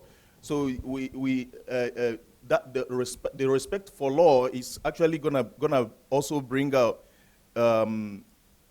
It's not only going to make the government richer, it's also going to bring peace. Let me ask you the question: how do you see that happening? For example, let me ask you like this: the American films, documentaries of the 50s, and this verse. How can we use this verse and that film to change Nigeria? Or somebody wants to help him. Okay, give him, yeah. Make you save him. He has tried. You have tried. So, what I had what came to my mind even before you asked this question, one way we can maybe create prosperity. Apart from the census and taking the census of the number of people, one other area the government can look at, especially being that it says, let every soul be subject unto the higher powers, because God is a God of order. And one area where we don't have order is in our roads in Nigeria. So if we can get an accurate statistic of the number of vehicles that we have in the country, the number of vehicles that come through our borders, they will be able to plan effectively on the road network, because we lose a lot of man-hour, productive man-hour on our roads alone. So if we can create a system or a road network whereby vehicles don't spend hours, people don't spend hours on the road, I think those lost man-hours can be channeled back into productive activities that can actually benefit the nation. Okay. But who wants to answer my question? Okay. Dennis. Okay, the question is how, looking at the verse and also the American film... Sit down if you have answered. Film industry from the 50s. It brings to mind I saw a documentary. I thought it was just a documentary about VW, but VW, the Beetle. We all know the Beetle, right? Beetle, right. Yeah, the car. So I think, I'm not sure if it's 1946 or something. It was, so I thought it was a documentary, but then it turned out to be an advertisement of the VW car. And they told people how to drive, how convenient it is, and also they showed how people should obey the rules on the road, how to load stuff on, how to park it. Wow. You should not leave it in the rain. You should park it where you should. It makes life convenient. You can take it for holidays, but always take care of it, and it will make life easier for the German population. And that actually, in a nutshell, it was advertising the VW, but also it was showing how it is to be used to make your life easy. It wasn't just about selling it. So that is one of the ways we could also use it to implement how every soul. So we come up with a product, and then we show people how to use it the right way through film. You see, parents did a better job than most of you are doing, though. Because he's a student. I think you people have finished school for a long time ago. Okay, go.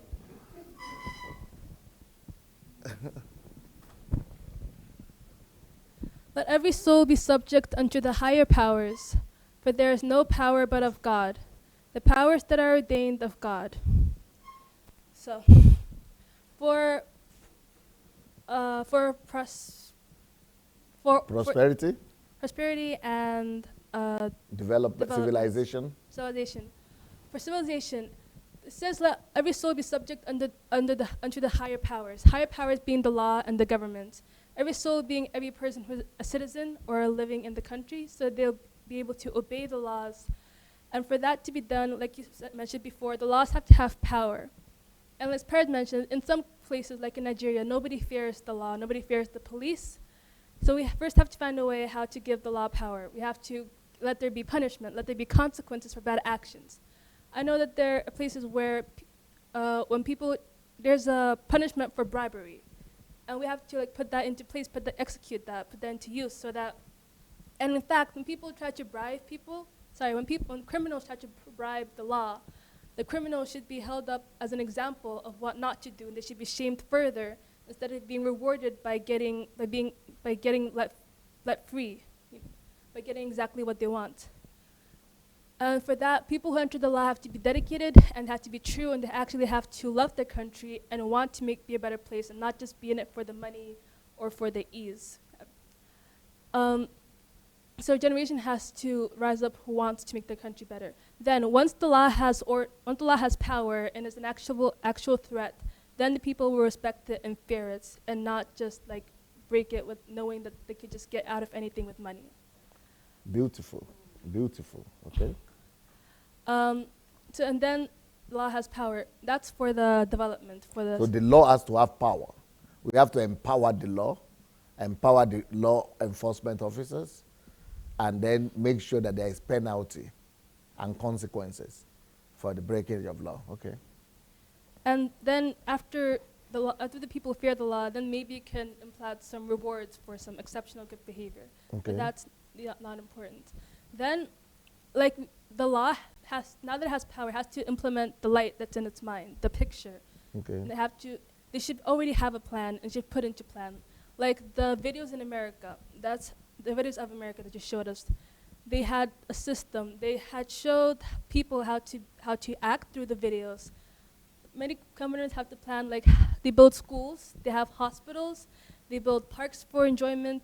They have, like there's a system, there's a plan for what they want their country or the city or the town to look like. And like, that's why we have welfare systems, and that's why we that's why we have public schools. So anyone could go to free, everyone could afford to go to school, and when that medical attention is needed, they can get that. And that's when the government can implement that, can start building schools and having a system where most people can go to school for free, even the poor people, and have enough money to take care of the poor people. Then the country and system can actually start working and start running. And if anything goes out of line, they'll be punished. And I think that's where the prosperity grows. After the law is established and after they have control and power, then they can carry out their lights. And then when people obey and do what they're supposed to do, they fulfill their roles. Like the law commands and the people obey. Because the system should work. You know, everybody should be able to afford to go to get an education. Then once you have an education, you'll be old enough to get a job, and then you can go to higher education and then get a job. You can have a living to sustain yourself. And you also have the liberty of choosing to start a family or not. You also have the liberty of going to enjoy yourself, but they also give you the right to go to school. All right, but what about the film? The film in America was used to enlighten the population and to condition them, to make them behave properly. How can we use that same strategy to make people in Nigeria fulfill that verse 1? Okay, so I was saying that about building schools. So the things that are needed for the citizens to grow up to be prosperous and to be successful, they're there, right? Right. The school is there. The law and order is there, right? So all that's needed is the motivation. Okay. For the citizens, we already have the respect and fear for the law. Right. And if people are forced to do things, usually it crumbles apart. Right. It's like dictatorship or something. Right. You have to make an atmosphere of hope and support and of everybody wanting and dreaming to be successful and to have good lives. Right. You can do that through multiple ways. You can, like America did, release videos, have they can have compulsory lessons at school that are necessary to take, that are about morals, and how to behave as a citizen. Like, I think in some countries, before if a person wants to become a citizen, you have to study like all these values of the country and citizens. You can have advertisements, you know, that not like on billboards, you know, like the signs that say everywhere, like, please be clean, there are trash cans here. And people,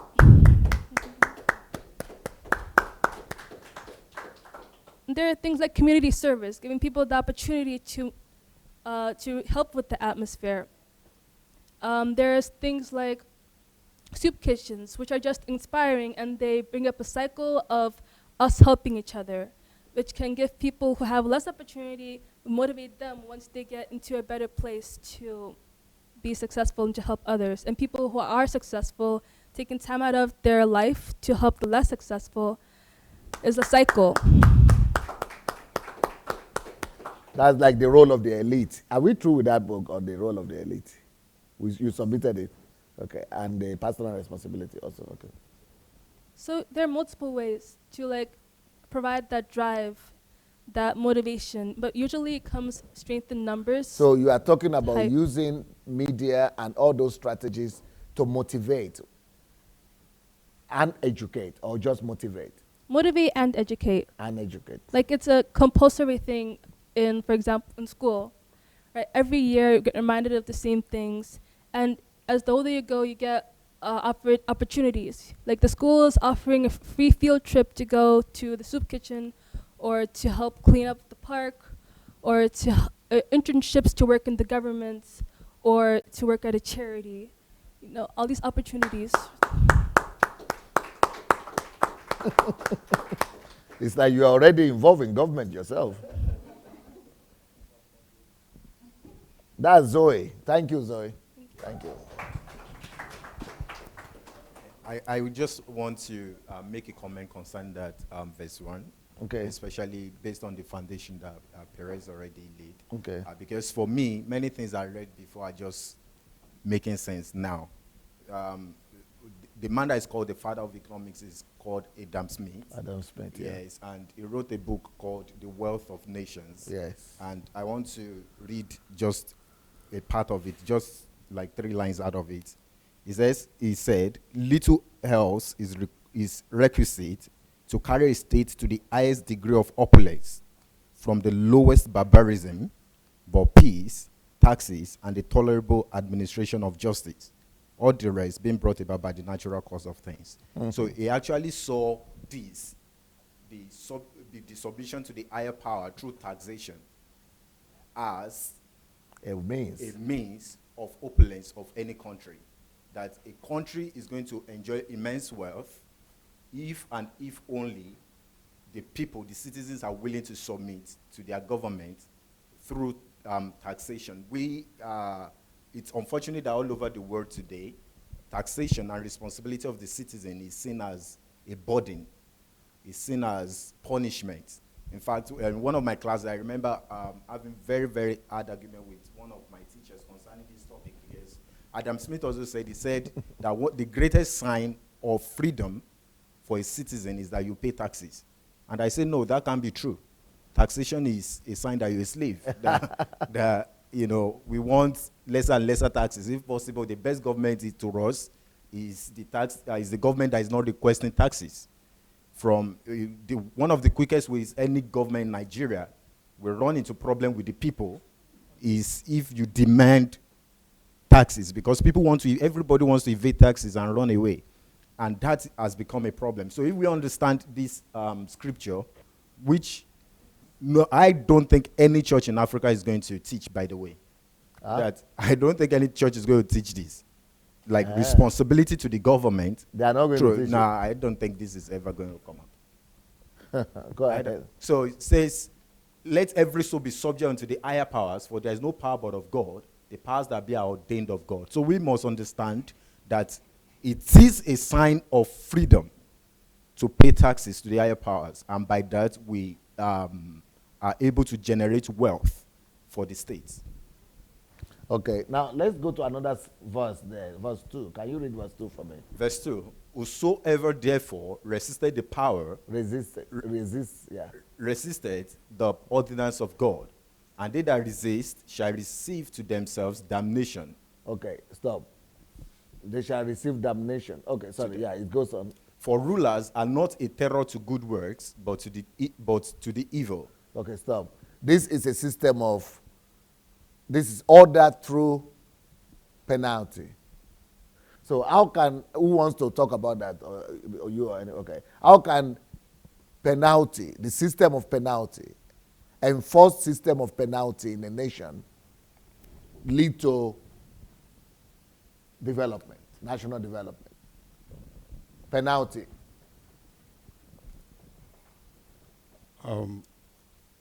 From my own view, I think that the system of penalty could lead to development by through deterrence of when you discourage crimes from the society, and also by through discouragement of crime by putting laws and order in place for people to actually really to prevent people not to commit crime.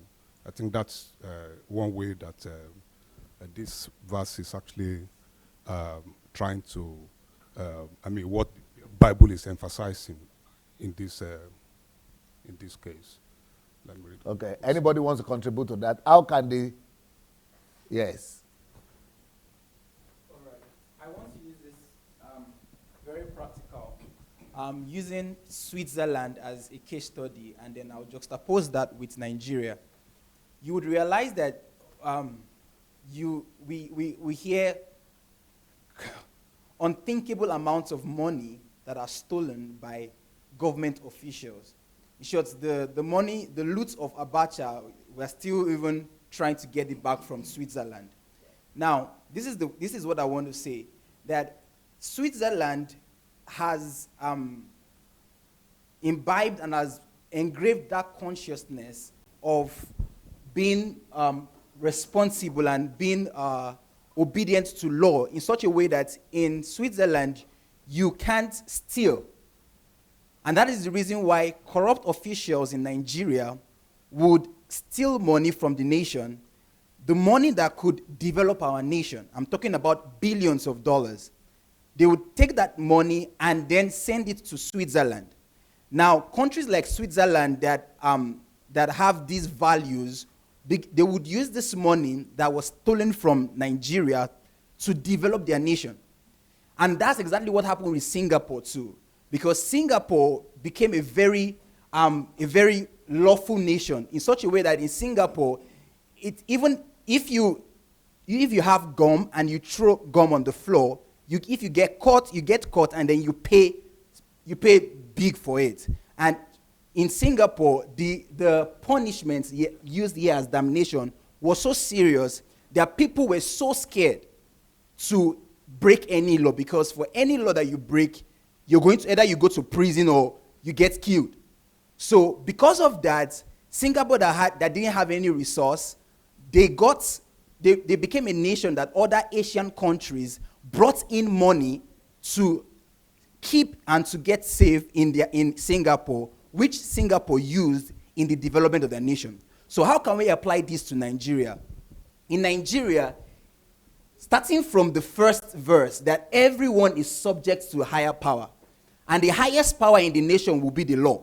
Meaning, even if the president loots money or takes any money, he is going to face the wrath of the law in such a way that nobody can steal. Let's use government officials. No government official can steal any money and take it out of the nation and go scot-free. So if anyone that resists the law gets punished by the law, what we will have is that there will be no government official. We would not hear cases of people taking, or of government officials stealing money and taking it out of the country to other nations that use that money that we have from our nation to develop their nation. So what will happen is that all of our resources, all of our, every funds that we have would remain in the nation and would be used to develop the nation, just as it was done in Singapore and in Switzerland. Beautiful, beautiful. Okay.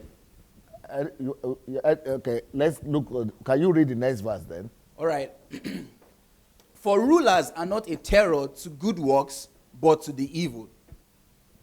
Will thou then not be afraid of the power? Do that which is good, and thou shalt have praise of the same. For he is the minister of God to thee for good. But if thou do that which is evil, be afraid, for he beareth not the sword in vain. For he is the minister of God, a revenger to execute wrath upon him that doeth evil. Okay, so this is about relationship between the law enforcers, and the citizens. The law enforcers, that the law enforcement agencies, the law itself, and the citizens. So how do you see that cooperation, interaction, relationship, so that it will be harmonious? So how can harmonious relationship between the law enforcers, and the citizens, how can the harmonious relationship between them bring about national development? Anybody wants to comment about that? Yeah, Pearl.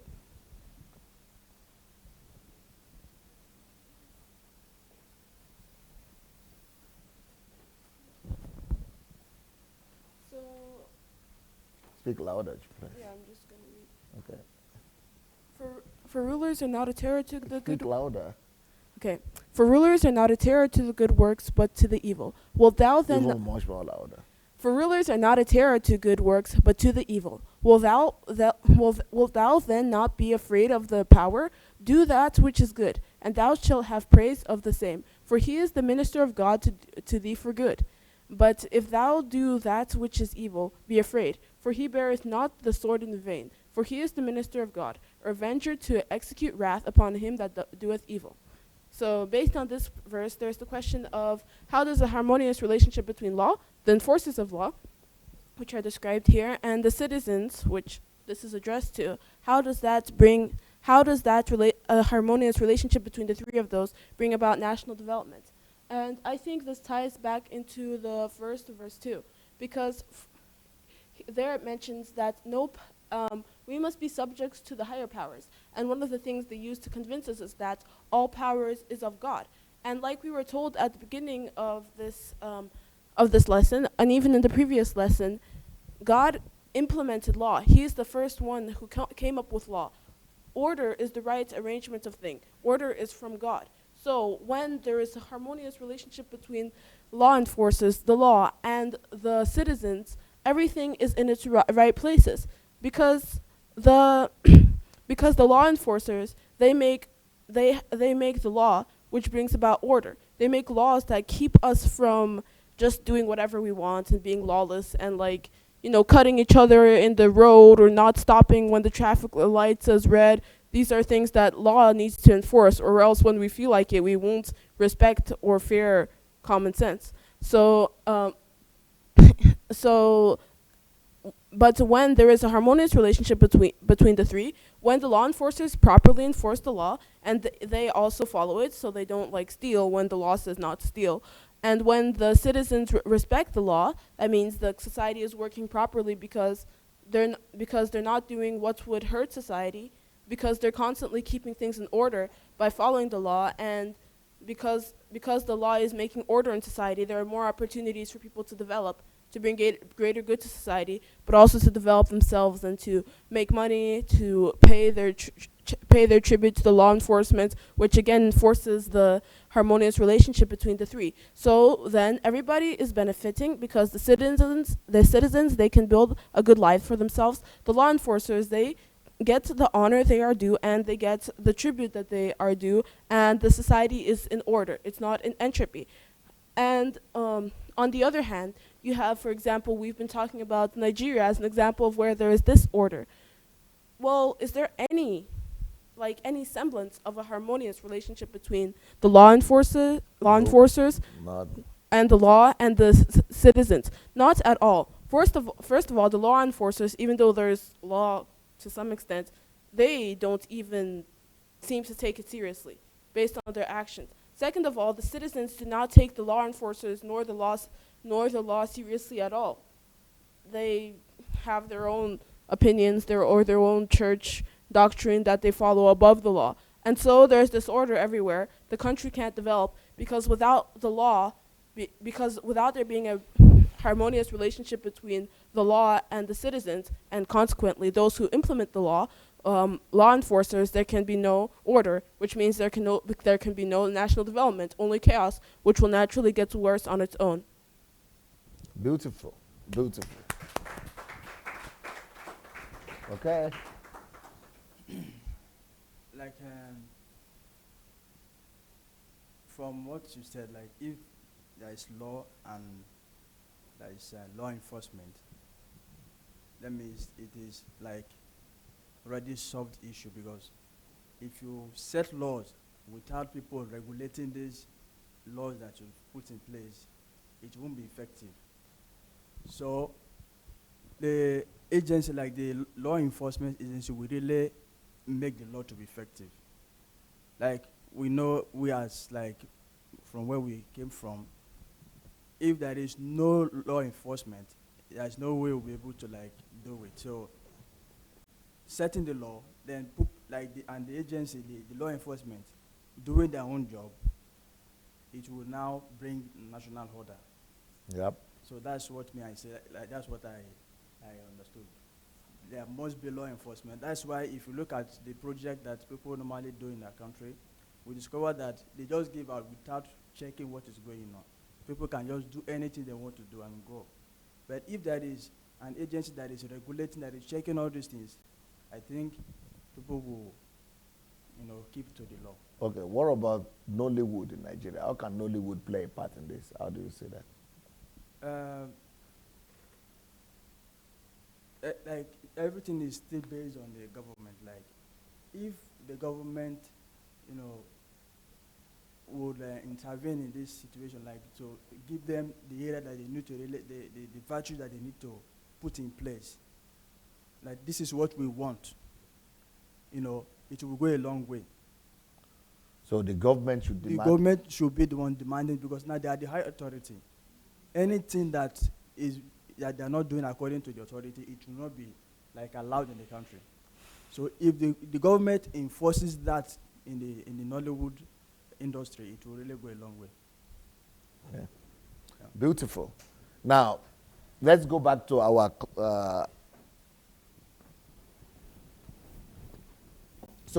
but before we go back to our lecture, I want to ask the question from let's say Victor. Victor was the first one that came forward to answer. Do you see how to apply scriptures in details? And all of you, do you remember we did it in the morning? This is how we are supposed to be reading scriptures. And these are, if you don't use scriptures like this, there's no benefit. Pictures must end up in, scriptures must end up in pictures and clarity. So much that having read that scripture, you know exactly what actions to take concerning every sphere of life. Otherwise, there will not be difference between you and people who just go to church religiously. The Bible is not living for you. This is how to make Bible come alive. Bible, not just religion. Go read it and then I know in the end. So what's the benefit? Who does it benefit that you know it in the end? Now that we go shop. What have you done with it? If reading the Bible doesn't correspond and relate to life and changes in your life and in the life around you, you have not read that Bible. It's as good as you don't have it. This is how we should be reading the Bible. Asking questions until we see clarity, light in our mind, pictures. And then we set out to do the plan, the drawing, the sketches, the layout, plan, steps to affecting some difference. Okay? So here we go. Romans 13, 5-8. No, I think we did this. Yeah, here we go. Order is the accurate arrangement of things. Order is being where you belong, and others being where they belong. Is that not good? That reminds you of Germany, yeah? You remember what we spoke about Germany? That is how Germany function. If we could get our society to function like that, that's the role of government. That's why the chain of authority is needed. That's why governance is needed, to ensure that everyone is where they belong, and is being where they belong, and you belong also where you belong, and everywhere where they belong. That is the role of government. That's the role of leadership. That's the role of management. As it is now, it's like Nigeria doesn't have government. Okay. Is there any way to make it lower?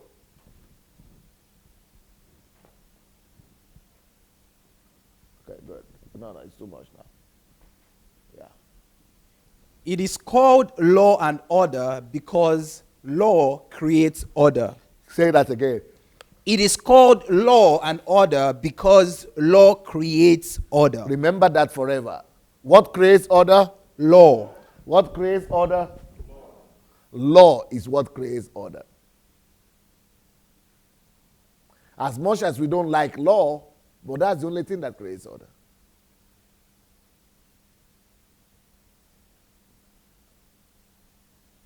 That's why we must educate a whole population to love law.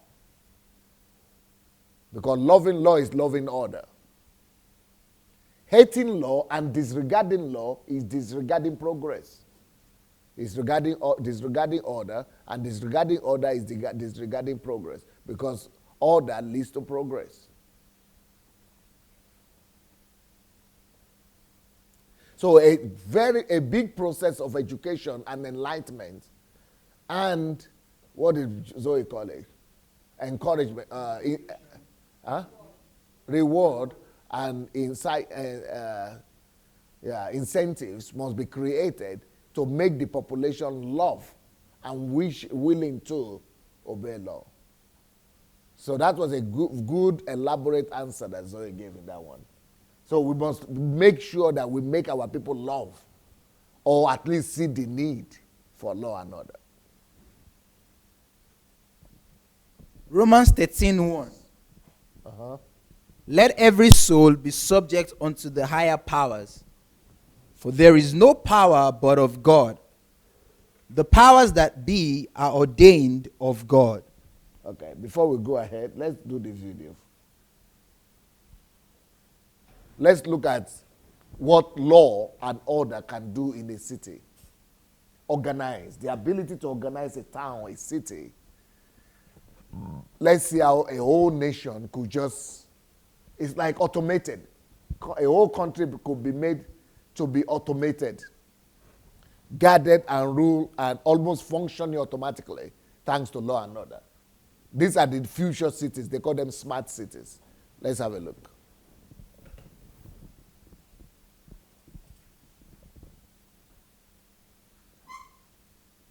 Volume.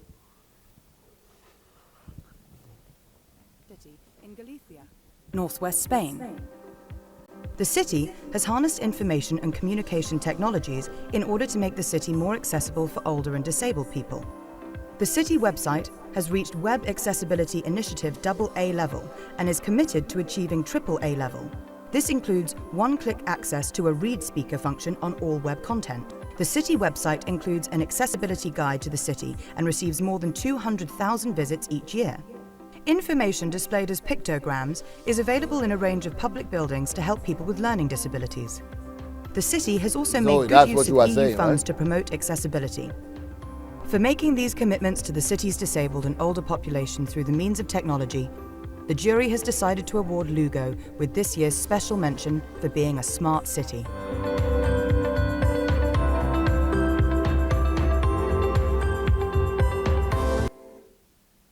Okay. This is what we are talking about. A city that knows the need of every inhabitant of the land. A city that knows everybody that's living in the land. Their needs. See announcements everywhere. Let's see that thing again. I want you to hear that, I think you might not have paid attention to all the details in that city.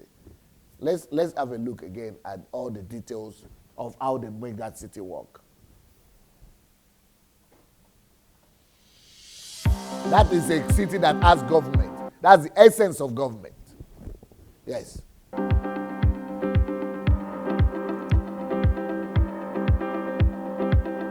Lugo is the oldest Roman city in Galicia, northwest Spain. The city has harnessed information and communication technologies in order to make the city more accessible for older and disabled people. The city website has reached Web Accessibility Initiative AA level and is committed to achieving AAA level. This includes one-click access to a read speaker function on all web content. The city website includes an accessibility guide to the city and receives more than 200,000 visits each year. Information displayed as pictograms is available in a range of public buildings to help people with learning disabilities. The city has also made good use of EU funds to promote accessibility. For making these commitments to the city's disabled and older population through the means of technology, the jury has decided to award Lugo with this year's special mention for being a smart city.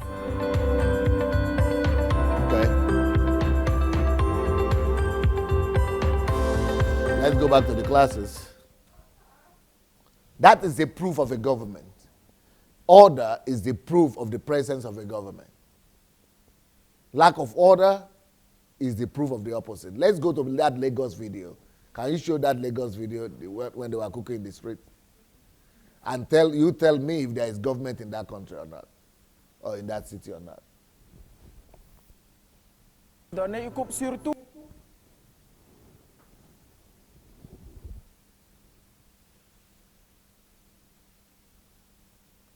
So you just saw a city where there is order and another one where there is absolute disorder.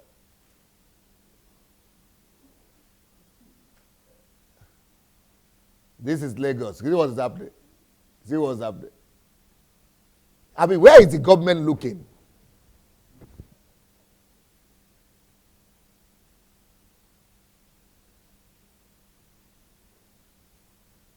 Where is the government looking? People are just, there's no park for them. They are just standing anywhere. I mean, which order? Who is responsible for that? Look at the cars. No line. No lining in the street. Can you see? The banana seller and the cars are competing for the road. Is that the car park? Is that the motorbike car park? You see? You see, everybody drives it anyhow. Of course there will be accident. You see? People's life doesn't matter at all. People's life doesn't mean anything. Chaos. You see? Even no emergency. No service. Anybody just coming to twist the arm and making it worse. See what is happening. That is emergency service for you, first aid.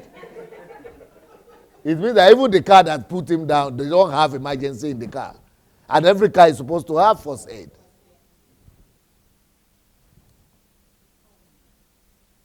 So it's not about lack of wealth.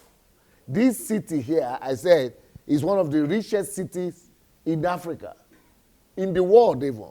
It has more money than the country of Cameroon. This city here has more money than the country of Kenya, has more money than the country of Ghana. This town here. But because of lack of order, what do you see? I mean, it's like the worst of all places. It's like the poorest of all places.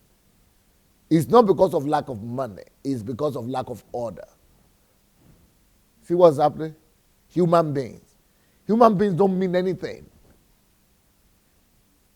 It's like there is no existence of government here. No existence. Do you want to tell me that the government knows the name of these people? These people are registered anywhere? They care not. They care less. They don't care for them. They don't care about anybody, where they live, how they survive. Everybody just on their own. To thy tent, O Israel.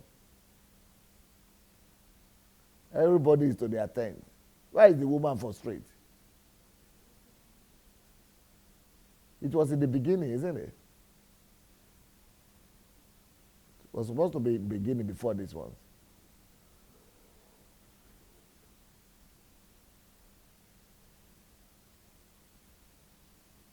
Yeah, that's it now. You forgot me, I didn't forget. You went and forget. See, this is main road. Rice and pomo on top. For main road. See what they are doing in main road. Cooking. This is where cars are moving, no. I'm not talking about the sidewalk, oh. This is not sidewalk, me do. See what's happening. And she see has customer there. Can you believe it? So it's not lack of money. It's not poverty situation. This is poverty of the mind situation. Lack of light in the mind. Lack of order in the mind. No picture of eventuality. And then some people are writing me and saying I'm sitting down there and condemning. Is it about condemning? Na me shoot am. It's not about me condemning. This is what every day people are living like this. And then they are going to church. You wonder what they teach them in church. Prayer. As if prayer is coming to change that situation. Prayer is coming to put order. I mean, there are some things that prayer will never do. Well, sorry guys. I think I've got to go back to my class.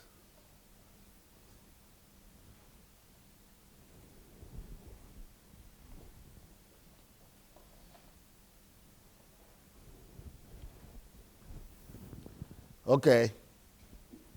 Let's go back to the classes. To the slides. It is called law and order because law creates order.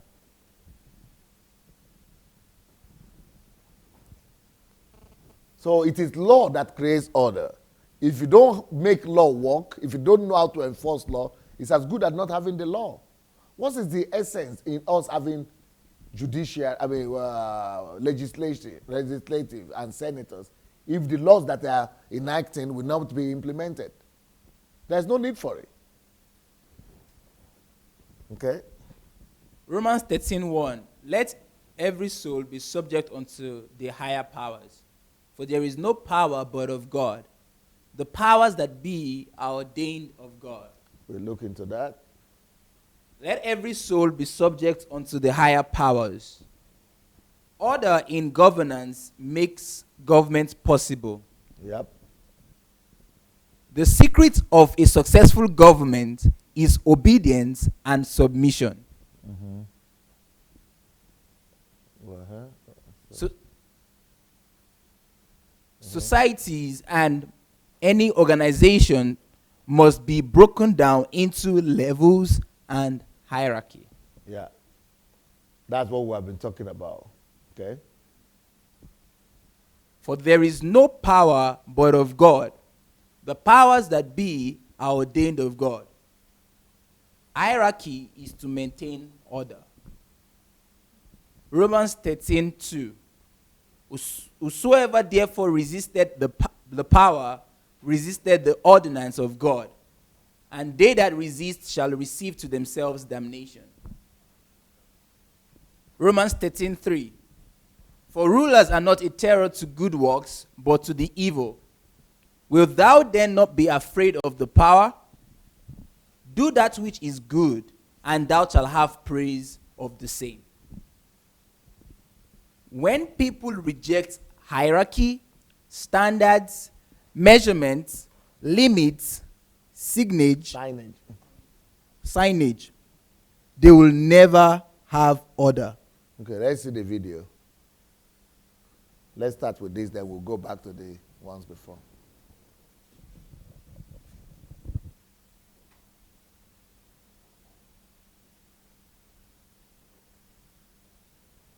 Okay. So we see poverty here, eh? But is it really a problem of poverty? It's more of a problem of lack of order. It's more a problem of lack of order. I think we see a lot of poverty. Let's go to Singapore and see how they fix. This was the situation in Singapore too. Singapore was like this until somebody decided to do something about it. Let's go to the one previous to that.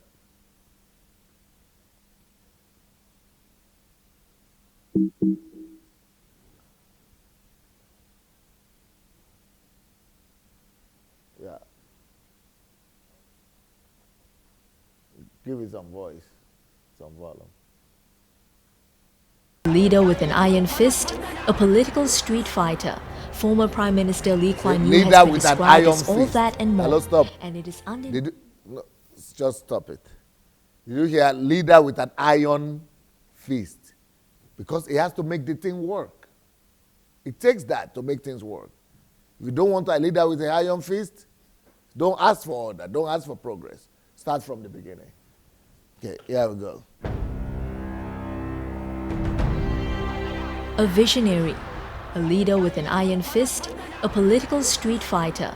Former Prime Minister Lee Kuan Yew has been described as all that and more, and it is undeniable that without him, Singapore would have been very different today. Whoever governs Singapore must have that iron in him, or give it up. This is not a game of cards. This is your life and mine. I've spent a whole lifetime building this. And as long as I'm in charge, nobody's going to knock it down. You see? The first 10 years after Singapore's independence was a period that saw the most rapid transformation. As Prime Minister, Mr. Lee's immediate priority was to build... Huh? He spoke like that's what a political critic will call a dictator. What did he say? Like he said that he spent his life building this, and as long as he's alive, nobody's going to kick that away from him. He's going to spoil it, yeah. Because anybody that will rule Singapore must be of iron. Must have iron in him. Yes. Yes. They will say... They will first call him a despot, call him tyrannical. So that's why, like you explained yesterday, that Buhari tried it in his first time, but now he's afraid because of the labels they are going to give him. But the person who will lead Nigeria to must be dead to labels. Yeah. Must be dead to labels. So we were just laughing that. And the media, yeah, our so-called elite, they are the ones causing the problem. Just like I said, when Obasanjo wanted to go for third time, it is the so-called elite that removed him because they were causing a lot of scandal and a lot of something. But whereas that was what we needed. It's just like now, when the person, the Messiah they're all waiting for comes, it will be like this. That's the only way to take the country forward. Otherwise, the so-called elite will also raise their voice and remove him, and will remain where we are, or even become worse. Okay, continue. Healthy economy, provide housing, healthcare and education, and create a nation. In his speech on 12 September 1965, Mr. Lee said, over 100 years ago, this was a mudflat, swamp. Today, this is a modern city. 10 years from now, this will be a metropolis. Never fear. Mr. Lee courted multinational investors to upgrade Singapore's economy from mass manufacturing to high-tech industry and build the region's finest infrastructure, including a world-class airport, shipping port, roads and communication networks. He established a public housing system, the Central Provident Fund, a savings pool for citizens, and developed a comprehensive health and education program. To build up the nation's defense, Mr. Lee established an armed forces and instituted compulsory national service in 1967, a conscription program for male citizens when they reach the age of 18. Mr. Lee envisioned that a clean and green Singapore would carry a competitive advantage, and what followed was the launch of a tree planting campaign to green the city. Today, Singapore is an internationally known garden city, clean and teeming with greenery. The infrastructure was built. Next was to get Singaporeans to change their habits to reflect the changing society. Uniting the different ethnic communities was a major concern. In 1965, a Constitutional Commission on Minority Rights was set up to safeguard Singapore's racial and religious harmony. Schools were integrated to allow students from different ethnic backgrounds to learn together, and an ethnic integration policy for public housing was later implemented to promote racial integration. In 1966, Mr. Lee introduced a bilingual policy, promoting English as the common language among the different ethnic groups. English would be the first language and medium of instruction in schools, and students are required to take a mother tongue in one of the 3 official languages, Chinese, Malay or Tamil. Mr. Lee discouraged the use of Chinese dialects by promoting Mandarin as the mother tongue of ethnic Chinese. In 1968, Mr. Lee launched one of the first nationwide public education programs, the Keep Singapore Clean campaign, to address the problem of littering. Fines of $500 were imposed. Worried that a growing population might overwhelm the developing economy, Mr. Lee started a vigorous Stop at 2 family planning campaign in 1969 to persuade parents to stop at 2 children. The campaign was extremely successful. Other campaigns followed over the years, from saving water to no smoking, being courteous and speaking Mandarin. In 1983, Mr. Lee sparked the Great Marriage Debate when he encouraged Singapore men to marry women with high education due to the large number of women graduates who were unmarried. This led to the founding of the Social Development Unit, a matchmaking agency set up to promote socializing among men and women graduates. Mr. Lee also introduced incentives such as tax rebates, schooling and housing priorities for graduate mothers with 3 or 4 children, in a reversal of the Stop at 2 family planning campaign in the 60s and 70s. These incentives were later extended to all married women to increase Singapore's falling birth rate. Mr. Lee had a tough stance against corruption. He introduced legislation to strengthen the Corrupt Practices Investigation Bureau and later proposed that the salaries of ministers and top civil servants should be linked to that of top professionals in the private sector to maintain a clean and honest government.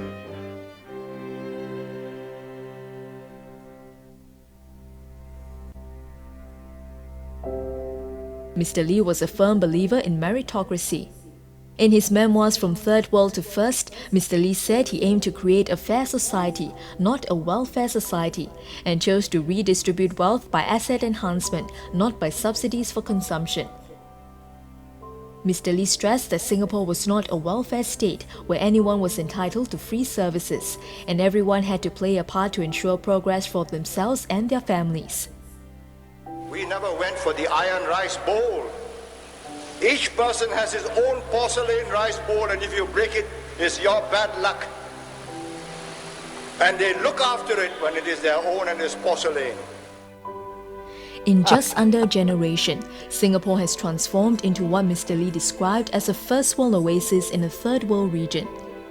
After leading the PAP in 7 victorious elections, Mr. Lee stepped down on 26 November 1990 and handed over to Mr. Goh Chok Tong. Mr. Lee remained in cabinet as senior minister, a role he described as advisory. On 12 August 2004, Mr. Lee's eldest son Lee Hsien Loong became the next Prime Minister. Mr. Goh became Senior Minister and Mr. Lee assumed a new position of Minister Mentor, a post he held for 7 years before stepping down in May 2011. Mr. Lee spent 52 years in Cabinet and is the world's longest-serving Prime Minister. Singapore's success story is closely linked to the leadership of Mr. Lee Kuan Yew. With over half a century in government, his legacy is one that will be remembered in the hearts of Singaporeans. Okay, let's go. So this confirms again the point I was making, that if you are lucky enough to find one good leader who is organized, keep him until he brings the country, bring his vision to pass. Don't fall under the pressure of the West, that democracy, change every 4 years, change that will lead you to death, change that we have been changing that led us to just death, nothing. If we had kept one leader who is visionary, it would have been able to bring about something. So when I was saying it 20 years ago, that Obasanjo needed to remain, that with all his fault, he needed to remain for as long as possible. They were telling me, you are a dictator, you don't know, you are a disgrace. All kind of insults I was hearing. I said, okay, in 20 years' time, we will see who is right. Because people don't think long. People are just emotional.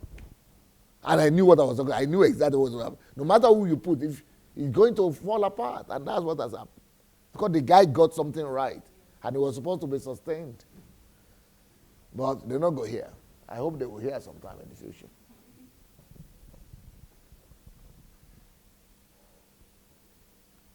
Okay. Yeah. When order is rejected or absent, people reap confusion, you see? Disorder, yep. Conflict, war. Mm-hmm. Whosoever therefore resisted the power, resisted the ordinance of God. Yep. Laws, rules, commandments, ordinances are all instruments of order. You see? These are all instruments of order. Laws, rules, commandments, ordinances. Okay? Okay. And they that resist shall receive to themselves damnation. Romans 13 verse 2. Penalty, punishment, judgment are a result of disobedience to order or refusal to maintain law and order. Yep. For rulers are not a terror to good works, but to the evil. Will thou then not be afraid of the power? Do that which is good, and thou shalt have praise of the same. Managers, supervisors, rulers, governors, authorities are all instruments of order. Yep. Order leads to good work in the society and in an environment. Morals and righteousness can be enforced through legislation of rule and order. So rule and order can be legislated and must be legislated.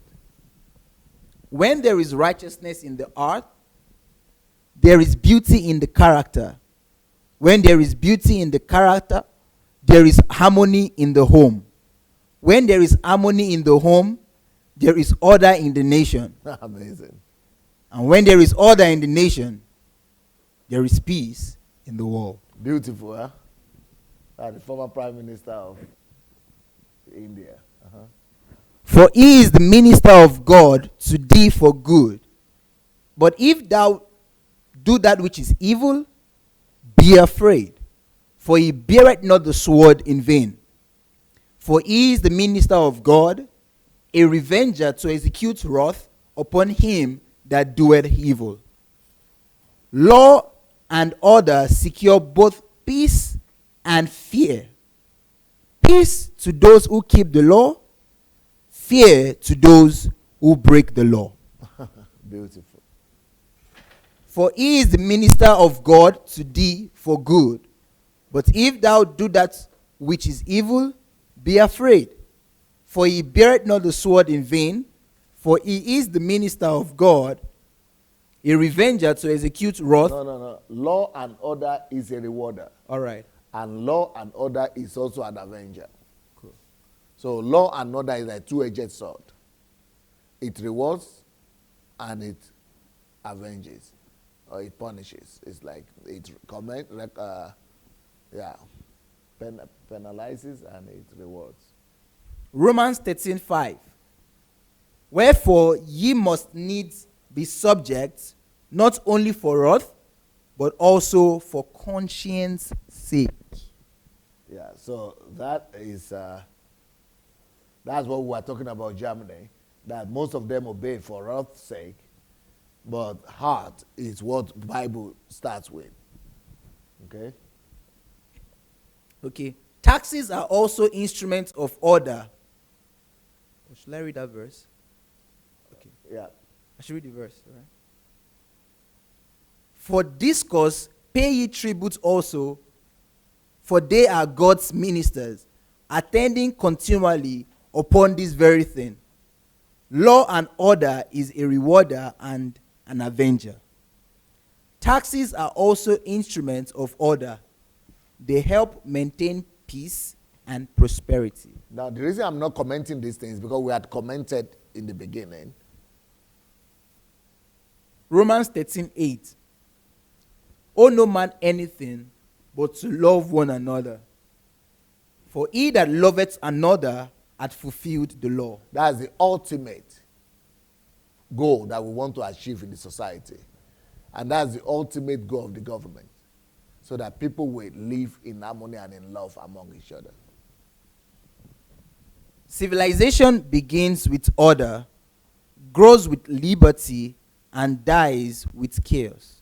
You see, order brings civilization, freedom brings growth, and chaos brings death. Durant, American writer and historian. Yeah, I think let's do the video. Let's do this last video.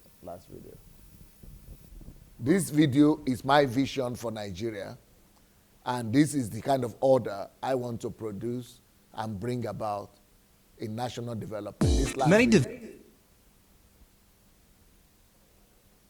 By the grace of God, my picture for Nigeria is that when I arrive in Nigeria, there will be several projects like this going on at the same time, by the grace of God. Okay, let's go. Many developers, engineers, and architects have grand ideas, but actually pulling off breathtaking, enormous endeavors is something relatively few accomplish.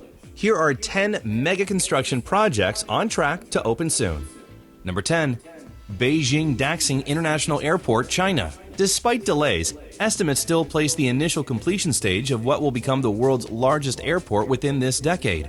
Once fully up and operational, the facility is anticipated to handle roughly 100 million passengers per year. Number 9. Kingdom Tower, Jeddah, Saudi Arabia. Among the many challenges in erecting epic buildings is securing the required funds, but this mixed-use development has finally surmounted that obstacle. Completion is currently slated for 2020, at which time it will likely be named the world's tallest building. Number 8. Chernobyl Ark, Ukraine. The 32,000-ton, multi-billion-dollar steel structure is intended to keep lingering radioactivity from the 1986 meltdown contained, so cleanup can move forward. Once installed, likely in 2017, it will remain in use for at least 100 years. Number 7. Hotel Abraj Kudai, Mecca, Saudi Arabia. When the hotel's doors open in 2017, the massive hospitality venue will boast the most rooms in the world. The 10,000 spaces it has available far outnumber the roughly 6,000 offered by the current record holder, the MGM Grand Hotel of Las Vegas. Number 6. Crossrail Project, London, England. Not only is work progressing at a steady pace, it's happening in the midst of one of the world's most populated and bustling cities. The first station was finished in September of 2015 and is expected to start welcoming passengers in 2018. Number 5. Los Angeles Stadium, Inglewood, California. The Rams are officially returning to Los Angeles, and plans to build the team a fancy NFL-worthy stadium are underway. Making the 300-acre arena fan and team-ready is expected to take about 3 years and $2.1 billion. Number 4. Gotthard Base Tunnel, Switzerland. Boring a 35-mile hole in the base of the Swiss Alps is no small undertaking, but persistence has paid off. The tunnel, which will offer quick passage through the mountains, has arranged a grand opening celebration for June of 2016. Number 3. Chanshanxia Grand Canyon Walkway, China. For some, walking across a bridge roughly 1,000 feet above solid ground isn't quite terrifying enough. That group will no doubt be cheering come May of 2016, when this glass-bottomed, 1,200-foot-long pedestrian passageway, the most elevated and lengthy on the planet, opens. Number 2. Shanghai Disney Resort, China. Disney creates magic, but it doesn't happen overnight. After about 7 years of planning and building, the company's latest theme park will open on June 16th. Number 1. World One, Mumbai, India. Among the tallest buildings currently in the works, the entirely residential tower should be ready in 2017. In terms of architecture and design, the massive undertaking has been compared to Chicago's landmark Willis Tower. Which mega construction project do you find most exciting?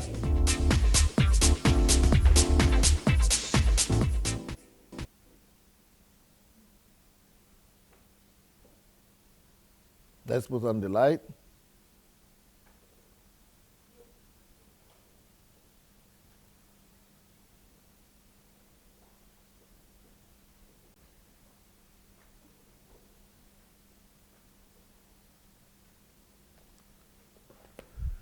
Well. Now, let's finalize our class today by hearing your conclusions about today's class. Law and order. Law secures order. Who has not spoken or who wishes to speak, will you stand up and explain to us your conclusions? Okay? Okay. And everyone else who has not spoken, you have to stand now. Those who have spoken can keep on sitting. But if you have not spoken tonight, you have to stand up. You have not spoken, I remember you. So all those who have not spoken, you have to stand until you speak. Since evening class today, if you have not spoken, you have to stand. Okay? All right. So what I want to say is very, very short and brief. You know, meeting you, and I know you're not someone who just makes statements without reasoning. I know your statements are intentional. And I remember when you made a statement once that only you, come here. Yeah, you alone can transform Nigeria. Yep. Well, that was a very audacious statement. That obviously I respect you, I believe you, but you know this one is too much. So, well, I didn't really understand, and I didn't know how you can do that, because that was very audacious. That how can you say only you can transform Nigeria? No, I don't say only me. Yeah, I mean, I said you have even me alone. Okay, even that is you. Totally different from only me. Okay, even you alone. Yeah. Okay, all right. Even you because alone. Only me means only me no order. All right. Okay, true. Yeah. Okay. True. So I take my word back. So you alone, or you alone, even you alone can transform Nigeria. So now this is the reason why I'm saying this. You alone can single-handedly. Okay. So you alone can single-handedly. All right. So let me go to the point. So my point is, when you presented your project, I mean your plan for Nigerian project, transformation project. Yeah. Now that was very helpful, because that created a picture of what you had in mind. But going through this series on law and order, what it did for me was that I could make that statement that you made also. You see? Understanding has come. Yeah, because I understood the mechanism. I understood what's the formula. The formula, exactly. So, and once the formula is known, anybody can do it. Easy, yeah. You only need, apart from the formula, you need the willpower. It's one thing knowing the laws, the formula, is another thing willing to pay the price. But from what you have seen, you know, I'm not afraid of dying or offending anybody. I'm afraid of paying the price. And you people have become like that too. So anybody who is willing to pay the price can also make that kind of statement. Yeah. So that's exactly why I came out that. So the statement that you made, I also can make it right now. And it's not concerning me. Yes. But make it now. Yeah, the statement is that... Your own now, not be me. Yeah. That with the understanding I have, and I've gotten so far, understanding how law and order can lead to transformation or to the development of Nigeria, of a nation, even me alone can cause a transformation in Nigeria. Yes, and prove it to us by telling us where you want to apply order, for example, or what are the few things, 1, 2, 3, 4, 5 things that you could even have put in place now that everybody knows. All of us will see clearly that, yeah, that's possible. Exactly. Let's start, number one, from inculcating the value systems or promoting value systems in Nigeria. Beautiful. So for me, I'm so strong on how we can bring these value systems to the consciousness of every citizen in Nigeria.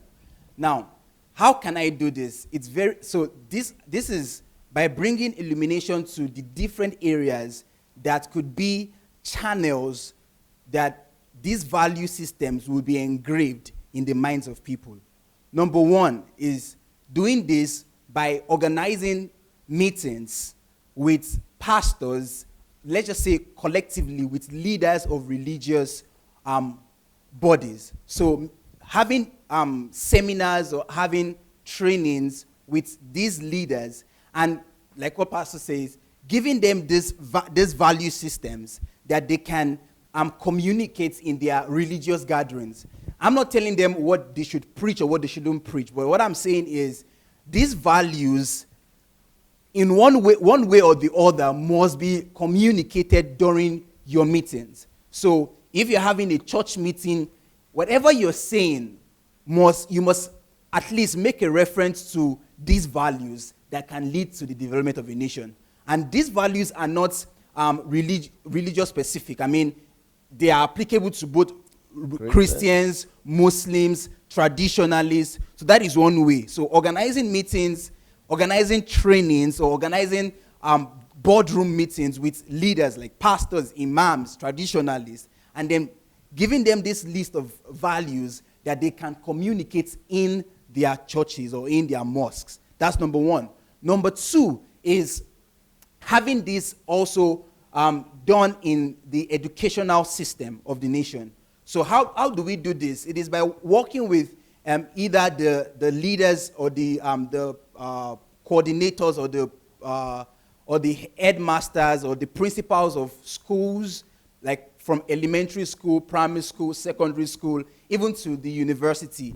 And it's easy. The same way I do with the religious bodies, we also do it with these people by giving them also the values that can be taught to students, to pupils, and helping them with these values that can be inculcated in the minds of the students and the pupils. Next is by giving it to the media, because now the media is like the strongest channel through which you can get any message out to the world of influence. So every media channel must be employed. Is it radio? Is it television? Is it Facebook? Anywhere there is media, we try to also give the same values to the producers of movies, to radio hosts, to television broadcasters, to people who have maybe some shows on the television or on social media platforms. So we also give these people these values and then also communicate how these people can pass these values and let their platforms be agents through which we can enforce these values on the consciousness of every citizen of the nation. So that's true media. Then also by using the family, that's very easy. So every family, every parent, and even developing courses like what we see, like teaching people, before you get married or before you have any child, you must learn how to inculcate these values to your children. Like listening to Pastor Sunday when he was talking about what you must know before you get married and how to also communicate these values to your children. And he was talking about how per stage, like, okay, your child is from 0 to 3, or from 3 to 5, from 7 to 9. You know how to inculcate these values strategically and intentionally to your children in such a way that they are already aware of the values that are necessary that could actually lead to the nation's growth and the nation's development. So for me, on value systems, I really look forward to transforming Nigeria by engraving this in our consciousness. You see, just one thing he mentioned, right? One area. It has not gone to the economy, it has not gone to order, into the government, into the tax collection, into the other things, but just in law and order. And you can see his argument that if that is implemented, everything is possible. You know, so I want all of us to say, because when anybody is able to come out and speak like this, that even me, I know now how to fix Nigeria. What does that mean? That means that hopelessness is going, or hopelessness is gone regarding Nigeria. That means that what every Nigerian has always seen, that Nigeria's case is hopeless. No, there's nothing that could ever be done. No, let's just remain in Europe. It's finished. Now, I used to be the only one that used to talk like this before. I never used to know any other person. Everybody else I hear will say Nigeria's situation is too much. It's hopeless. It's forgotten. But when a human being also, a young man of 24 years or 23 years old, can also, it has seen something. It depends on, everything depends on the light. The amount of light that is coming to the mind. And I want to, whenever some of you, if some of you would like to come forward, I would like somebody or two to also come forward and either to tell us his opinion. Either you believe in what he says, or you also see what he says, or you want to rather counter him and say, it's not possible, or you want to argue polemic with him. So anything you want to do in that area. But apart from that, that's just one question. But the general thing we are doing is your conclusion, summary, review about the day. Anybody can take the microphone and continue.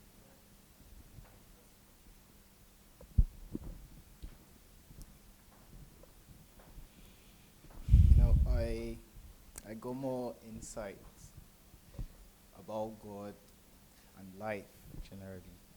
Then regarding Nigeria, you know, I've been holding on to order being the basis for development.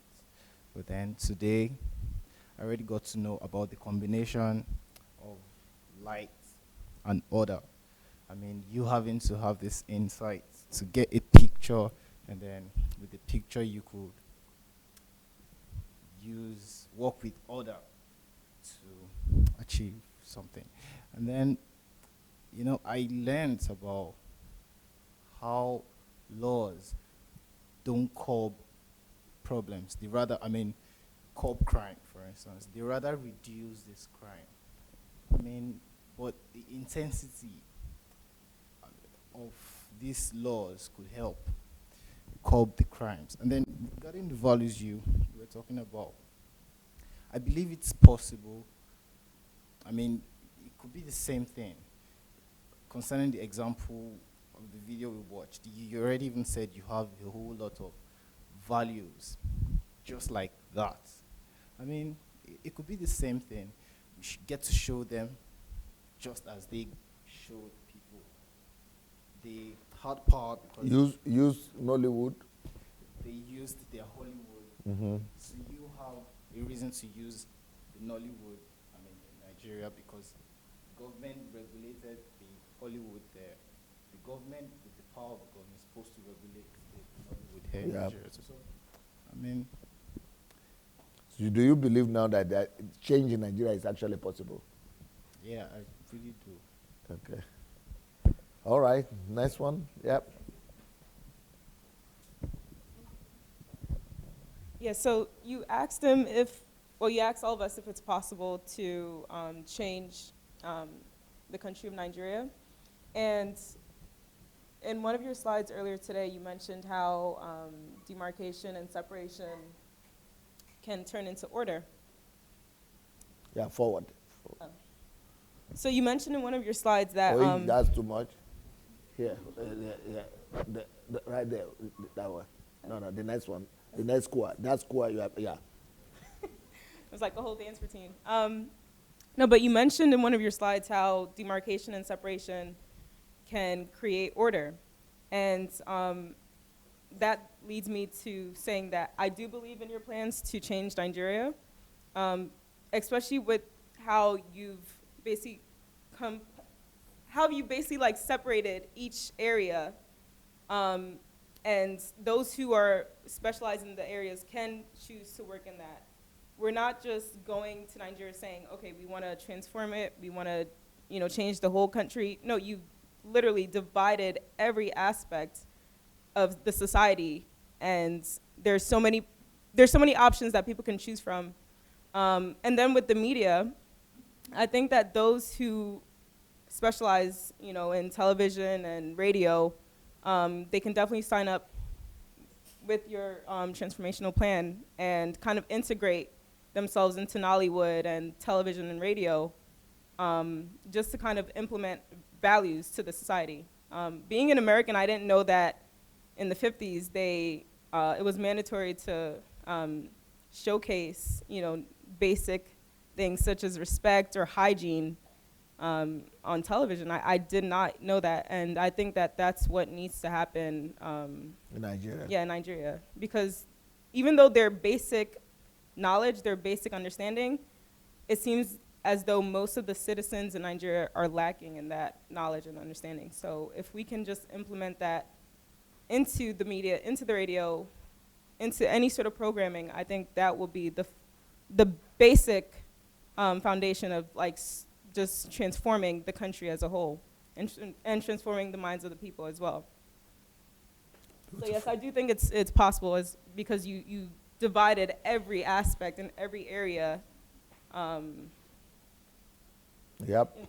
into your Thank you. into your plan. That is order too. Yeah.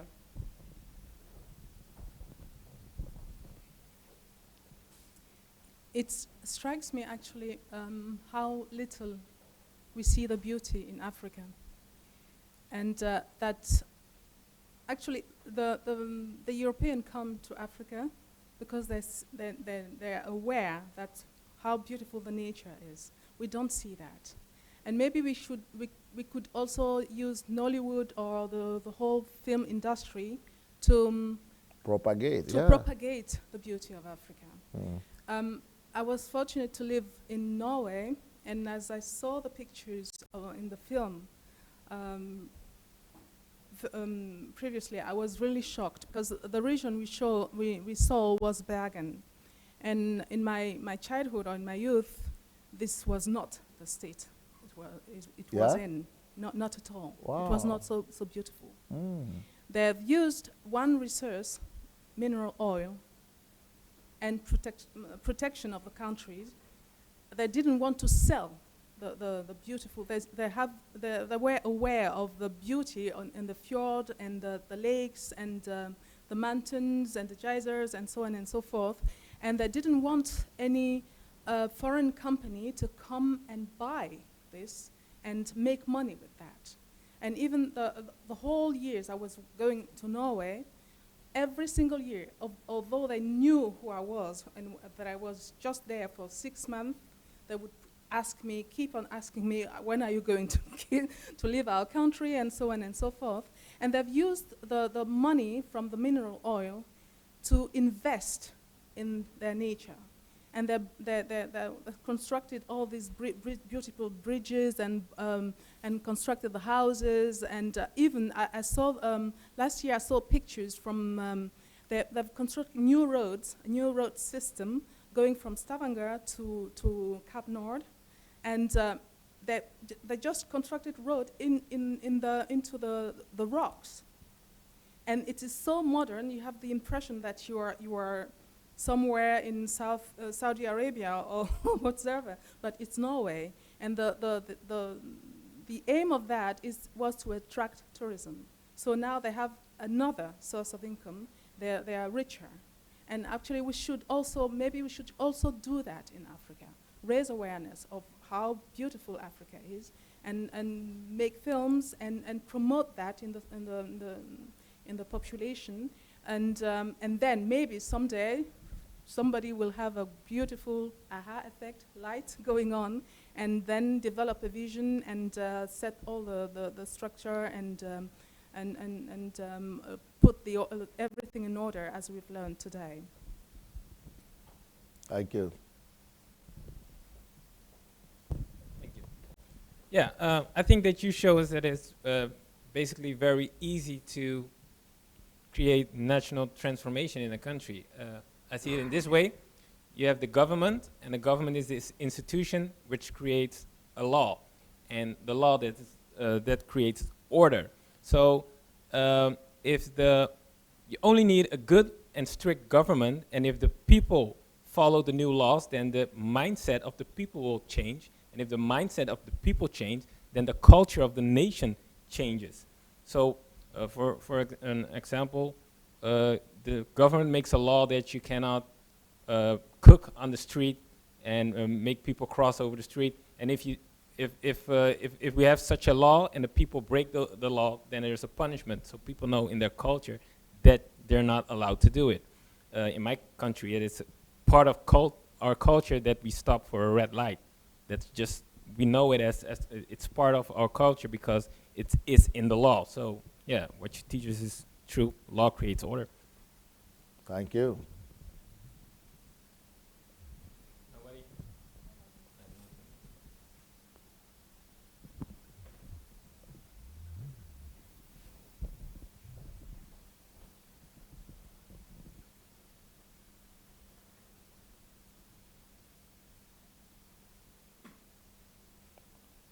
Unfortunately, for people who are watching us, we are not in the position to listen to you. This is HMT, so we are not doing call-ins and things like that.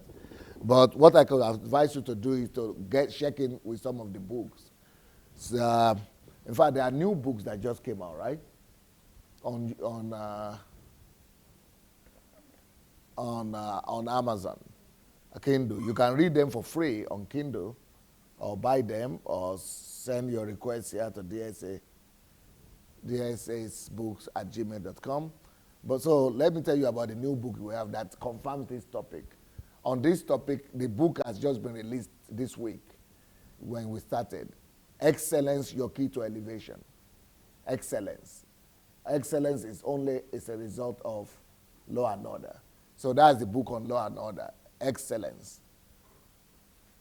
Another book that that has just been released in relation to this is Why Am I Unlucky? You are unlucky because of lack of order. So that's another book that you can find already on Kindle. Another book in that direction is The Essence and Value of Life. What is the essence of life? And how to maximize life and its value. It's also on Amazon. You can get it already. Yeah, at least those are the newest books we have right now that will be able to relate to this topic and will be able to help you. Okay, tomorrow we'll continue. Thank you so much for your time. Blessings.